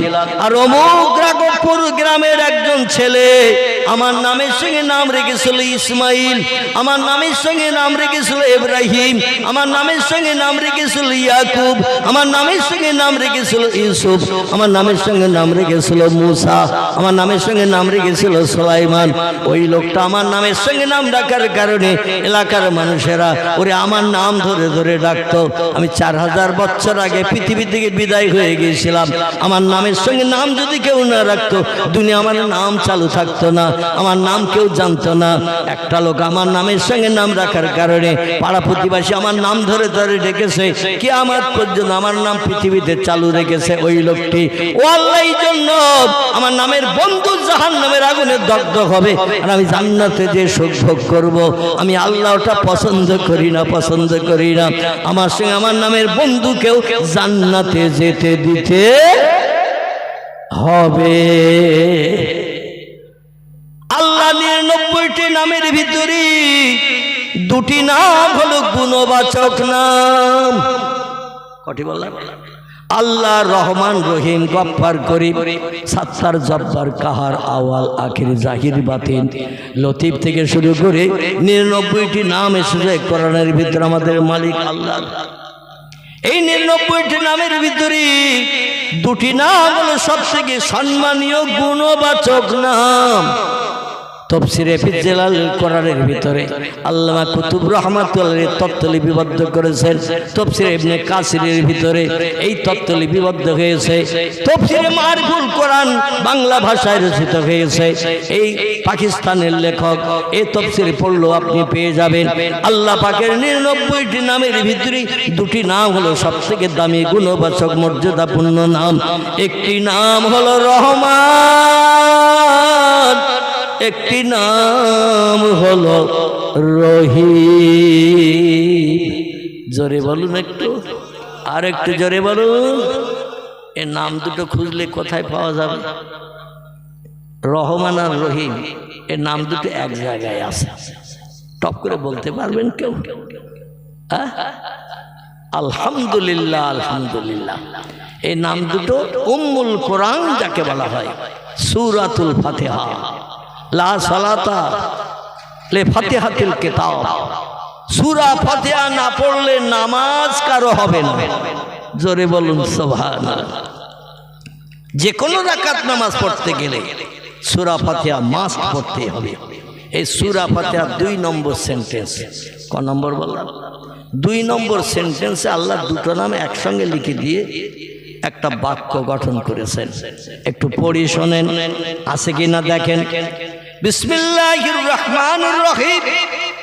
আলহামদুলিল্লাহি রাব্বিল আলামিন। সেন্টেন্স শেষ। 2 নম্বরের সেন্টেন্স হলো আর রহমানির রহিম। আছে না নাই? কি কোরআন নিয়ে আবার দেখাতে হবে নাকি? সকলে মুখস্থ আসতে নাকি? সূরা ফাতিহা যে লোক মূর্খ তার মুখস্থ, যে লোক শিক্ষিত তার মুখস্থ। যে নামাজ পড়ে তার তো মেয়ের মগজে একেবারে অ্যাডজাস্ট হয়ে গিয়েছে। কারণ ইমাম সাহেব 5 ওয়াক্ত নামাজ পড়ায়, 3 ওয়াক্ত সম্ভবত কেরাত করে সূরা ফাতিহা পড়ে নাকি? 3 ওয়াক্ত কি বলেন তো? আলহামদুলিল্লাহ। 3 ওয়াক্ত কেরাত মুসল্লিদের ইমাম সাহেবের মুখে শোনার সুযোগ হয়। একটা হলো ফজরের সময়, একটা হলো মাগরিবের সময়, একটা হলো এশার সময়, আর 2 ওয়াক্ত আছে যোহর আর আসর। ইমাম সাহেব কি পড়তেছে সাপে কাটা মন্ত্রের মতো আমরা কিছু শুনতে পাই। কি আল্লাহ বলছেন অরকাউ মার রকিব অসজুদু মা সাজিদিন। ইমাম কি পড়তেছে তোমার দেখার দরকার নাই, শোনার প্রয়োজন নাই। ইমাম রুকুতে যদি যায় তুমিও রুকুতে যাও, ইমাম যদি সেজদায় যায় তুমিও সেজদায় যাও, ইমাম যদি ডাইনে বামে সালাম ফিরায় তুমিও ডাইনে বামে সালাম ফিরাও। ইমামের নামাজ কবুল হয়ে গেলে মুক্তাদি তোমাদের সকলের নামাজ কবুল হয়ে গেল। জোরে বলেন সুবহানাল্লাহ। আল্লাহ পাক 2 নম্বর সেন্টেন্সে বলছেন আর রহমানির রহিম। রহমান নামের যে মানে, রহিম নামের সেই মানে। নাম দুটি শুধু আলাদা, খুব ভালো করে শুনবেন। রহমান নামের যে মানে, রহিম নামের সে একই মানে, নাম দুটি আলাদা। রহমান আর রহিম নামের বাংলা অর্থ হলো আল্লাহ হলেন অতি বড় দয়ালু, দাতা, দয়ারবান, মেহেরবান। তার মতো দয়া, মায়া, করুণা, রহমত, বরকত আর কারো আছে বলে মনে হয়? আর কারো নাই, আর কারো নাই। তিনি অতি বড় দাতা, দয়ালু, মেহেরবান। রহমান নামের যে মানে, রহিম নামের সেই মানে, নাম দুটি শুধু আলাদা। মুফাসসিরগণ তাফসীরের কিতাবে লিপিবদ্ধ করেছেন আল্লাহ এই দুটি গুণবাচক নাম কুদরতি হাতে রেখে দিয়ে একটা নামের মর্যাদা পৃথিবীতে উম্মতে মুহাম্মাদীদের জন্য অটোমেটিক দান করে দিয়েছে। রহমান নামের গুণটি এই পৃথিবীতে নবীর উম্মতদের জন্য আল্লাহ পাক অটোমেটিক দান করে দিয়েছেন। তবে একটি নামের গুণ আল্লাহ এখনো তার কুদরতি হাতে রেখে দিয়েছেন, সেই নামটি হলো রহিম। রহিম নামের গুণটি আল্লাহ এখন বান্দাদের দেয়নি, নিজের কুদরতি হাতে রেখে দিয়েছে। এই নামের গুণটা আল্লাহ প্রয়োগ করবেন, ব্যবহার করবেন তখন হাসরের মাঠে যেদিন তামাম পৃথিবীর মানুষ হাজির হয়ে যাবে, যখন আল্লাহ তখন রহিম নামের গুণটা বান্দাদের মুখে হাসি ফোটানোর জন্য, সূর্যের রৌদ্র তাপ থেকে নিষ্কৃতির জন্য, আর সে তলায় ছায়া দানের জন্য, জান্নাত হালাল বানানোর জন্য আল্লাহ ওই নামটা সেদিন প্রয়োগ করে বান্দাদের মুখে হাসি ফুটিয়ে দেবেন। চিল্লাই বলুন একটু সুবহানাল্লাহ। রহমান নামের গুণ কেমন? আল্লাহ দুনিয়ায় বাস করি, আল্লাহ নেয়ামত খাই, আল্লাহ জমিনে ঘর বাঁধি, আল্লাহর অনুদান বিবি বাচ্চা নিয়ে সংসার জীবনে সুখ ভোগ করি, জীবন যৌবনে খোদা নিবৃত্তি করি। আল্লাহ যদি মেয়ে ছেলে না বানাতো আমরা জীবন যৌবনে খোদা নিবৃত্তি করতে পারতাম, স্ত্রীর কাছ থেকে প্রেম ভালোবাসা পেতে পারতাম। নারী যদি আল্লাহ নাই বানাতেন আমাদের একা একা ঘুরে বেড়াতে হতো, আর পাগল হয়ে আদম নবীর মতো জান্নাতের ভিতরে যেমন ঘুরে বেরিয়েছিলেন আমাদেরও পাগল হয়ে ঘুরে বেড়াতে হতো। আল্লাহ এই জন্য বলছেন হুন্না লিবাসুল লাকুম ওয়া আনতুম লিবাসুল লাহুন্না। ও দুনিয়ার মানুষ উম্মতে মুহাম্মাদি শোনো, আমি নারীদেরকে পুরুষের গায়ের পোশাক করে বানিয়েছি, পুরুষদেরকে নারীর গায়ের পোশাক করে বানিয়েছি। শুধু তাই না, খলাকনা আজওয়াজা, নারী পুরুষ দুটি জাতিকে আমি জোড়া করে পৃথিবীতে পাঠিয়েছি, একে অপরের দুঃখের ভাগিদার বনবে। তাই জোরে বলুন একটু সুবহানাল্লাহ। পুরুষ হলো নারীর গায়ের পোশাক, নারী হলো পুরুষের গায়ের পোশাক। নারীর অঙ্গ প্রত্যঙ্গ দেখতে পাবে তার স্বামী যার সঙ্গে বিবাহ বন্ধন আবদ্ধ হয়েছে, আবার পুরুষের অঙ্গ প্রত্যঙ্গ দেখতে পাবে তার স্ত্রী যার সঙ্গে তার বিবাহ প্রণয় হয়েছে। একে অপরের গায়ের পোশাক বানিয়েছি। পোশাক এমন একটি জিনিস, এটা যদি পরিধান না করি, রাঘবপুরে মেন রোডের মুখে কাউকে যদি উলঙ্গ হয়ে যেতে বলা হয় যাবে কজন? যদি বলা হয় পোশাক পরে না, একটু রাঘবপুরে মোড়ে যা, 5টা বাস চলে যাক, ট্রাক চলে যাক, টোটো যাক, অটো যাক, লোকজন দেখে যাক তোমার অঙ্গ প্রত্যঙ্গ, যাবে কেউ? যদি বলা হয় 2000 দেব, তাও যাবে কেউ? কারণ গুপ্তঙ্গ আলগা করে পোশাক ছাড়া কোনো মানুষ বাইরে যেমন বেরোতে পারে না। আলবেন একটা নারীর জীবনের 1 পয়সা মূল্য দাম নাই একটা পুরুষ যদি তার পাশে না দাঁড়ায়। একটা পুরুষের জীবনের 1 পয়সা মূল্য দাম নাই একটা নারী যদি তার পাশে না দাঁড়ায়। এই নারী পুরুষকে আমি জোড়া করে বানিয়েছি দুনিয়ার সংসার জীবনে সুখ ভোগের জন্য। জোরে বলুন একটু সুবহানাল্লাহ। তবে আল্লাহ পাক পর্দা ফরজ করেছেন আগে পুরুষের জন্য, পরে আল্লাহ পর্দা ফরজ করেছেন নারীদের জন্য। আমরা মোল্লা মৌলবীরা মাঝে মধ্যে ওয়াজ নসিহতে বলি, মা বোনেরা পর্দা পুশিদায় থাকুন, চেহারা অন্য কোনো পরপুরুষকে দেখাবেন না। আল্লাহ আপনাদের জন্য পর্দা হেজাব ফরজ করেছে, কিন্তু আসলে কোরআনে আল্লাহ যে তথ্য কোট করেছেন তথ্যের দিকে লক্ষ্য করে দেখা যায় আল্লাহ নারীদের পর্দা করা হেজাব করার আগে পুরুষের জন্য আল্লাহ তথ্য কোট করেছেন। ইন্নামাল মুমিনিনা ইয়াগুদ্দু মিন আবসারিহিম ইন্নামাল মুমিনাতে ইয়াগুদ্দুনা মিন আবসারিহিন্না ওয়া ইয়াহফাজু ফুরুজাহুম আল আখির। জোরে বলুন একটু আল্লাহু আকবার। আল্লাহ ডেকে বলছে, এই দুনিয়ার পুরুষের দল, ইন্নামাল মুমিনিনা ইয়াগুদ্দু মিন আবসারিহিম, ও দুনিয়ার পুরুষ জাতি, তোমরা তোমাদের চোখ অবনত করো পরনারীর দিকে তাকানো থেকে। মেয়েদের পর্দা করতে বলা হয় যাতে কোনো ব্যক্তি তার চেহারা দেখতে না পারে, এই জন্য তো নাকি, যাতে তার অঙ্গ প্রত্যঙ্গ চেহারা কোনো পরপুরুষ দেখতে না পারে, এই জন্য পর্দা পুশিদা করার কথা আমরা মেয়েদের বলি। আল্লাহ প্রথমে কোরআনে বলছেন নারীদের কথা নয়, পুরুষের বলছেন, তোমরা তোমাদের চোখ অবনত করো পর নারীর দিকে তাকানো থেকে, পর্দা তোমরা আগে করো। তারপরে মেয়েদের আল্লাহ বলছে ইন্নামাল মুমিনাতে ইয়াগদুদনা মিন আবসারিহিন্না। পরবর্তীতে আল্লাহ বলছে ও দুনিয়ার মেয়েরা, তোমরা তোমাদের চোখ অবনত করো পরপুরুষের দিকে তাকানো থেকে। এই জন্য পুরুষের জন্য যেমন পর্দা, নারীর জন্য তেমন পর্দা। আহারে আমার ভাইরা, আসুন এবার চলে আসি এই পৃথিবীতে নবীদের নামের সঙ্গে যারা নাম রাখবে, আল্লাহ পাকের পয়গম্বর হাসরের মাঠে বলেন আল্লাহ আমার নামের বন্ধু অপরাধ করার কারণে, ভুল করার কারণে, গুনাহ করার কারণে জাহান্নামে ফেরেশতারা লোহার শিকলের দড়ি গলায় পরিয়ে হড়হড় করে টানতে নিয়ে যাচ্ছে গরু ছাগলের মতো। আর আমি জান্নাতে যে সুখ ভোগ করব, আমি ওটা পছন্দ করি না। আমার নামের সঙ্গে নাম রেখে দুনিয়া আমার নামের চালু রেখেছিল যে লোকটি, আমার নামের জারি রেখেছিল যে লোকটি, মানুষ আমার নাম ধরে ধরে তারে রেখেছে। আমার বন্ধু যদি আমার সঙ্গে জান্নাতে না যায়, আমি জান্নাতে ঢুকবো না। আল্লাহ বলল লোকটা তো অপরাধী, মদ খেয়েছে, সুদ খেয়েছে, ব্যভিচারী করেছে, মিথ্যা কথা বলেছে, চুরি ডাকাতি ছিনতাই করেছে, গরিবের থেকে হক ফাঁকি দিয়ে খেয়েছে, কোন ব্যক্তির প্রাণ নাশ করে তার বিবি বাচ্চার বিধবা এতিম বানিয়ে দিয়েছে, ওই লোকটার কি করে তুমি নিয়ে যাবে? আল্লাহর পয়গম্বর বলে আল্লাহ জানি না আপনার নাম রহমান, আপনার নাম রহিম, আপনার নাম গফফার, আপনার নাম করিম, আপনার নাম হলো সাত্তারুল উয়ুব। আপনার কাজ হলো দোষ গোপন করা, অপরাধ ক্ষমা করা। আল্লাহ বান্দার পাপের দিকে তাকাবেন না। আমার সহসঙ্গী করে আমার নামের বন্ধুকে আমার সঙ্গে জান্নাতে দিতে হবে।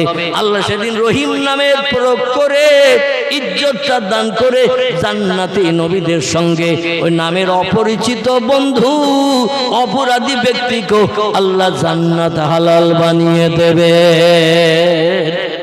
একটু জোরে হবে না? নারায়ে তাকবীর। আল্লাহ নবীদের বিবিরা এরাও যখন হাসরের মাঠে হিসাব নিকাশবিহীন জান্নাতে যাবে, নামের বান্ধবীদের খোঁজ করবে। কোরআনে 8 জন পয়গম্বরের বিবির নাম কোট করা হয়েছে। কজন বললাম? 8 জন পয়গম্বরের বিবির নাম কোট করা হয়েছে। এই 8 জন পয়গম্বরের বিবিদের নামের সঙ্গে কোনো ব্যক্তি যদি নাম রাখে, মরিয়ম নাম রাখে, এমন করে মুসা নবীর বিবি সবরার নামের সঙ্গে নাম রাখে, মুসা নবীর বোন মরিয়ম ছিল তার নাম, তার নামের সঙ্গে যদি নাম রাখে, রাহিলা ইয়াকুব নবীর বিবির নাম ছিল, এই নামের সঙ্গে যদি নাম রাখে, আমার ভাইরা মুহাম্মদ রাসূলুল্লাহর বিবিগণ এদের নামের সঙ্গে যদি খাদিজা, আয়েশা, হাফসা, উম্মে সালমা, উম্মে হাবিবা, জায়নাব বিনতে জাহাশ, জায়নাব বিনতে খুজাইমা, সাউদা, সুফিয়া, মাইমুনা, জাওয়ারিয়া, আবিয়া, কিপ্তিয়া, এই সমস্ত নামের সঙ্গে যদি নাম রাখা হয়, আল্লাহ পাক নামের ইজ্জতের খাতিরে অপরাধী বান্দীকেও জান্নাত হালাল বানিয়ে দেবে। একটু জোরে বলা যাবে না? নারায়ে তাকবীর। কিন্তু বর্তমান যুগে এখন নাম মিন্টু, পিন্টু, নন্টু, ঝন্টু, লালটু, বল্টু, বাপি, বাপ্পা, বাবলু, বাচ্চু, ডবলু, বুলু, আকাশ, নীল, কত রকমের নাম। মেয়েদের নাম ওই রকম, ঝর্ণা, চম্পা, নাইস, বিউটি, ডলি, ফুলি। আবার নাম রেখেছে ইংরেজি মার্কার নাম আনলিকা। আছে না? আমার এলাকায় আছে, এদিকে হয়তো এখনো রাখতে পারিনি, একটু ডাউন এলাকা তো। শহর এলাকায় হোমিওপ্যাথি ওষুধের নামে মেয়েদের নাম আরলিকা। হোমিওপ্যাথি ওষুধ খাইয়ে দাও সর্দি জ্বর সেরে যাবে। এত ভালো ভালো নাম থাকতে নাম সব এখন ওষুধের নামের সঙ্গে নাম রাখা হয়েছে। মডার্ন যুগের নিউ ফ্যাশনের নাম। চিল্লাই বলো নাউজুবিল্লাহ। মুসলমানের ঘরে জন্মগ্রহণ করাটাই আমাদের বৃথা হয়ে গেছে। ইসলামী নাম রাখবেন, কারণ নবীদের নাম পড়লে প্রতি অক্ষরের বিনিময় যিনি পড়বেন তার নাম আমলের থলিতে 10টা সওয়াব জুটবে, যে লোকটি শুনবেন তার নাম আমলের থলিতে আল্লাহ 10টা সওয়াব জুটিয়ে দেবেন। জোরে বলুন একটু সুবহানাল্লাহ। আমার ভাইরা, আল্লাহ পাক যে 25 জন পয়গম্বরের জীবনী কোরআনের ভিতরে বলে দিয়েছেন, সব থেকে লম্বা জীবনী কোরআনে যার, এই লোকটার নাম কি বলতে পারবেন? যার জীবনী সব থেকে লম্বা, পারবেন কেউ? আল্লাহু আকবার। এই লোকটির নাম হলো ইয়াকুব নবীর বেটা, নাম হলো তার হযরতে ইউসুফ। কোরআনের 12 পারায় আল্লাহ তার নামে একটা সূরা কোট করেছেন, সূরাটির নাম হলো সূরাতুল ইউসুফ। জোরে বলুন একটু সুবহানাল্লাহ। ইউসুফ নবীর জীবনী সব নবীদের থেকে আল্লাহ একটু লম্বা করে বর্ণনা করেছেন। আল্লাহ কোরআনে বলছেন, নাহানু নাকুসু আলাইকা আহসানাল কসাসে বিমা আওহাইনা ইলাইকা হাযাল কুরআন ওয়া ইন কুনতা মিন ক্বাবলিহি লামিনাল গাফিলিন। চিল্লাই বলুন আল্লাহু আকবার। কোরআনের 12 পারা। আল্লাহ বলছেন, পূর্বে এই লোকটার সম্পর্কে তুমি কিছুই জানতে না, লামিনাল গাফিলিন, তুমি গাফিল ছিলে, অজ্ঞ ছিলে। আমি তার জীবনী আমি মারফত তোমার কাছে বর্ণনা করছি। জীবনীটা শোনো। কোরআনে যত জীবনী বর্ণনা করা আছে, নাহানু নাকুসু আলাইকা আহসানাল কাসাস, সবচেয়ে উত্তম, সুন্দর এবং মনোপুত মনোরম জীবনী ইউসুফের জীবনী। জোরে বলুন একটু সুবহানাল্লাহ। এরপরে কোরআনে 2 জন পয়গম্বরের জীবনী ইউসুফের থেকে একটু শর্ট করে বানানো হয়েছে। একজনের নাম হযরতে ইব্রাহিম খলিলুল্লাহ, আর একজনের নাম হযরতে মুসা কালিমুল্লাহ।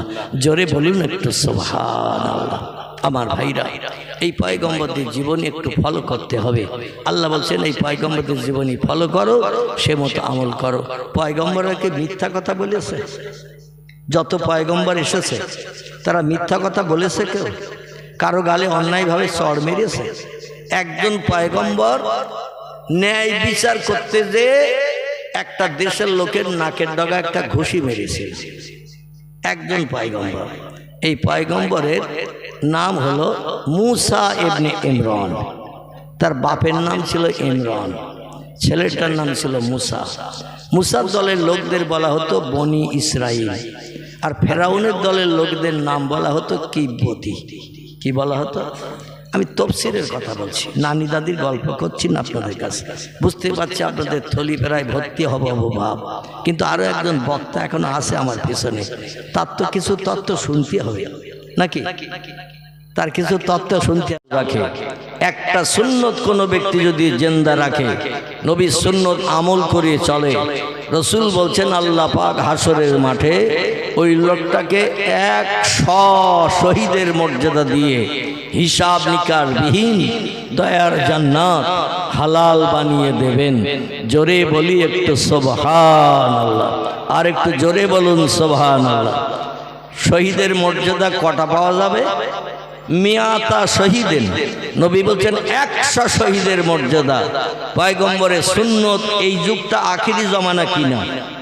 এই যুগটা শেষ জামানা কিনা? এই যুগটা হলো শেষ জামানা। এই শেষ জামানায় নবীর একটা সুন্নত যদি আপনি জিন্দা রাখেন, তাহলে নবী বলছেন 100 শহীদের মর্যাদা তাকে দেয়া হবে।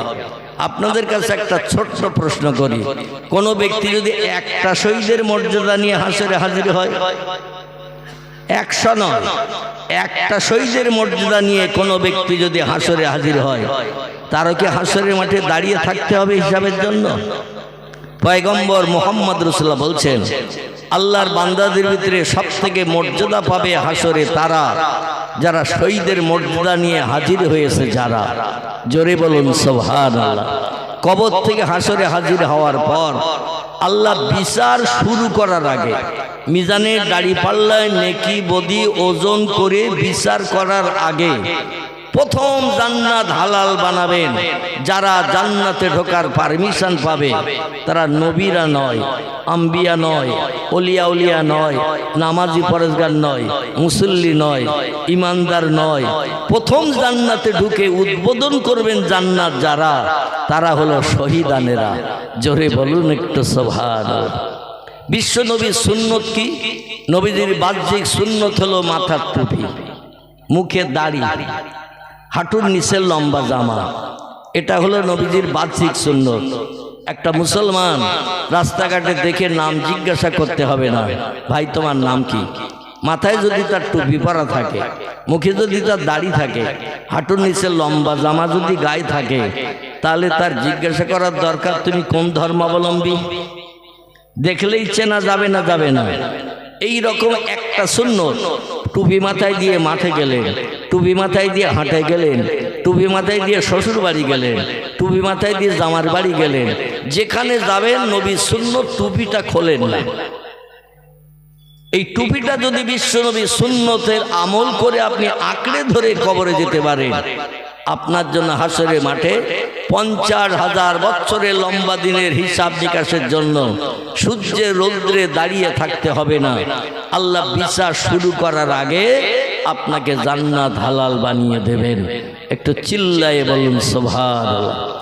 আমরা ওই সুন্নত আদায় করে কবরে যেতে চাই না, চাই না। সকলে চান তো? আলহামদুলিল্লাহ। আমি এত সময় ওয়াজ শুরু করিনি, কিন্তু একটু ট্রাক্টর দিলাম। ট্রাক্টর বোঝেন? ঘাস বাগানে দানা ছড়ালে কি চারা হয়? বড় বড় ঘাস জমিতে যদি থাকে, এই ঘাসগুলো আগে মেরে নিতে হবে, তো এই জন্য একটু ট্রাক্টর দিয়ে চষে নিলাম। এবার দুটো দানা ছড়িয়ে দেব, পাটের দানা, সরিষার দানা এবং মুসুরির দানা ছড়িয়ে দেব। আশা রাখি যদি জমিন পরিষ্কার হয়, ঘাস মরে যায়, দানা ছড়ালে কোনো দানা মিস হবে বলে মনে হয় চারা হতে? আর যদি জঙ্গলে ঘাসের উপরে দানা পড়ে, ও দানায় চারা হবে তো? একটু কথা বলেন না। আচ্ছা, তাবারুক আছে নাকি শেষে? আল্লাহু আকবার। তো তাবারুক যখন আছে, বাংলার প্রবাদ আছে, লাভে লোহা পাওয়া যায়, বিনা লাভে তুলোর বস্তা কেউ মাথায় নিতে চায় না। শেষে তো একটা লাভ আছে ইনশাআল্লাহ। একটু তাবারুক সকলের হাতে হাতে গরম গরম পরিবেশন হবে, ওই দিকে চিন্তা করে অন্তত একটু কথা বলেন আমার সাথে। আমি দানা ছড়িয়ে দেব, অবশ্যই জমিনের কানেকশন পড়লে দানায় চারা হবে। তো চারা হওয়ার পরে ফসল কাটা পর্যন্ত যে কাজ, মাঝে মাঝে তেল দিতে হবে, পাউডার দিতে হবে, সার দিতে হবে, আবার জমিন শুকনো হয়ে গেলে একটু সেচনও দিতে হয়, হয় না? হয় না? এই দায়িত্বগুলো কিন্তু আপনাদের থাকবে। আমি শুধু দানা ছড়িয়ে দিয়ে গো টু হোম চলে যাব। আর এই চারা ট্রিটমেন্ট করতে হবে আপনাদের। কখন পানি দিতে হবে, কখন সার দিতে হবে, কখন পোকা লাগলে তেল পাউডার দিতে হবে, ও দায়িত্ব আপনাদের। গাছ হলেই ও গাছে ফল হবে, এটা হলো গাছের ধর্ম। আর এই ফল কর্তন করে কোটি কোটি বছর আল্লাহ জান্নাতে সুখ ভোগ করার সুযোগ পাবেন। সকলে জোরে বলুন আমিন, আরো জোরে বলুন আমিন। পাড়া প্রতিবাসী, গ্রামবাসী ভাইদের কাছে আমি পরম অনুরোধ রাখছি, নিবেদন রাখছি, যারা এখনো বাড়ি থেকে এই সুন্দর পরিবেশ মজলিসে আসেননি, আমি অনুরোধ রাখছি কিছু সময়ের জন্য পরকালের পাথর সংগ্রহমূলক আমরা একটু ভালো বাজার করে যাতে ঘরে ফিরতে পারি, সে তৌফিক আল্লাহ আমাদের সকলকে যেন দান করেন। আবার একটু বলুন আমিন। আলহামদুলিল্লাহ, আলহামদুলিল্লাহিল্লাযী হাদানা লিহাযা ওয়া মা কুন্না লাউলা আন হাদানাল্লাহ وأشهد أن لا إله إلا الله وحده لا شريك له شهادة من آمن بالله وكفر بالجبت والطاغوت واشهد ان سيدنا ونبينا وحبيبنا وشفيعنا وسندنا ومولانا محمدا সাল্লাল্লাহু আলাইহি ওয়াসাল্লাম আবদুহু ওয়া রাসূলুহু নবিউল মাকারিমিল আকলাকিল মাওসুফ অবিল কামালিল আওসাফিল মানউত ফাকাদ ক্বালাল্লাহু তাআলা ফি কালামিহিল মাজিদ ওয়া ফিল ফুরকানিহিল হামিদ আউযু বিল্লাহি মিনাশ শাইতানির রাজিম বিসমিল্লাহির রাহমানির রাহিম লাকাদ কানা লাকুম ফি রাসূলিল্লাহি উসওয়াতুন হাসানাহ وقال النبي صلى الله عليه وسلم كنت نبيا وآدم بين الماء والطين কোরআনের কথা সত্য না মিথ্যা? তাহলে কোরআনের কথা যদি সত্য হয়, নবীজির জবানি আরবি ভাষায় যাকে হাদিস শরীফ বলা হয়, হাদিসের কথা সব মিথ্যা তো নাকি? হাদিসের কথাও সত্য। পৃথিবীতে চিরন্তন দুটি কিতাব আমি বক্তৃতার প্রারম্ভে আপনাদের কাছে বলেছিলাম। একটির নাম হলো আল কোরআন, আল্লাহর বাণী। কোরআনের 27 পারা সূরা ওয়াকিয়ায় আল্লাহ বলছেন তানজিলুম মির রাব্বিল আলামিন। এই কিতাব পৃথিবীর কোনো মানুষের মগজ ধোলাই করা লিখিত কিতাব নয়, এটা হলো কালামুল্লাহ, মানে আল্লাহর বাণী, আল্লাহর কথা। জোরে বলুন একটু সুবহান। কোরআন শরীফ ছাড়া আর যত ধর্মগ্রন্থ আমরা দেখতে পাই, কারবা নাম বেদ, কারবা নাম পুরাণ, কারবা নাম গীতা, কারবা নাম ভগবত, কারবা নাম রামায়ণ, কারবা নাম মহাভারত, কারবা নাম আল্লাহ দিয়েছেন। আপনাদের মগজের দুশ্চিন্তা দূর করার চেষ্টা নেব ইনশাল্লাহ। না পারলে আমি ফোন নম্বর দিয়ে যাব, পরবর্তীতে বইপত্র ঘেটে তথ্যটা আপনাদের আবার দিয়ে দেবো। রাজি আছেন তো সকলে? তাহলে আরবিতে রাত গেছে, সন্ধ্যা হলেই আরবি শুরু হয়। আর বাংলায় দেখবেন রাত 12টার পরে নতুন দিনের গণনা হয়। রাত 12টার পরে আমাদের দেশের দিন গণনা হয়, এই পৃথিবীতে রাত 12টার পরে নতুন দিনের গণনা হয়। আর আরবিতে সন্ধ্যা হলে চাঁদ দেখা দিলেই নতুন মাসের শুভ সূচনা হয়। তো এই 1 মাস চলে যাওয়ার পরে যে মাসটি আসবে, ওই মাসের নাম হবে শাবান। কি নাম বলা? শাবান মাস। শাবান 1 মাস থাকার পরে চলে গেলে আবার নতুন চাঁদ না ওঠা পর্যন্ত নতুন মাসের নামগন্ধ আমরা পাবো না। সেই মাসটির নাম হলো ইতিকাফের মাস। কিসের মাস বললাম? রমজান মাস। এই রমজানের শেষ দশকে সলিমউদ্দিন চাচা, আব্দুল করিম দাদা, আব্দুর রহমান ভাই মসজিদের কোণে লেপ কম্বল নিয়ে 10 দিনের জন্য নিয়ত করে বসে না? বসে না? কি বসে তো নাকি? একে বলা হয় ইতিকাফ। ইতিকাফে নিয়ত করে যখন বসে, কোনো ব্যক্তির সঙ্গে আর কথা বলা যাবে? দুনিয়াবি কোনো কথা বললেই ইতিকাফ ফাসেদ হয়ে যাবে, নষ্ট হয়ে যাবে। কোনো বাচ্চা এসে জিজ্ঞাসা করে, দাদা আসরের আজান হয়ে গেছে? দাদা যদি বলে এখনো মুয়াজ্জিন আসেনি, তো বাবা ইতিকাফ থাকবে। কোনো ব্যক্তি এসে বলে, দাদা মসজিদের 2য় তলায় ইফতারি পরিবেশন হচ্ছে, তুমি বুড়ো মানুষ, সিঁড়ি ভেঙে উঠতে পারবে না, তার নিচের তলায় এতেকাফে আসো। তোমার ইফতারি দিয়ে গেছে কেউ দাদা? যদি বলে এখনো তো কেউ আসেনি বাবা, এতেকাফ থাকবে, এতেকাফ ফাসেদ। এখনো রমজান মাস আসতে কম বেশি, মানে এতেকাফের সময় আসতে কম বেশি এখনো 2.5 মাসের মতো বাকি। কতবার বললাম? 2.5 মাসের মতো বাকি। তাহলে অন্তত 2.5 মাস যখন বাকি, এখন আর নিয়ত করার দরকার আছে?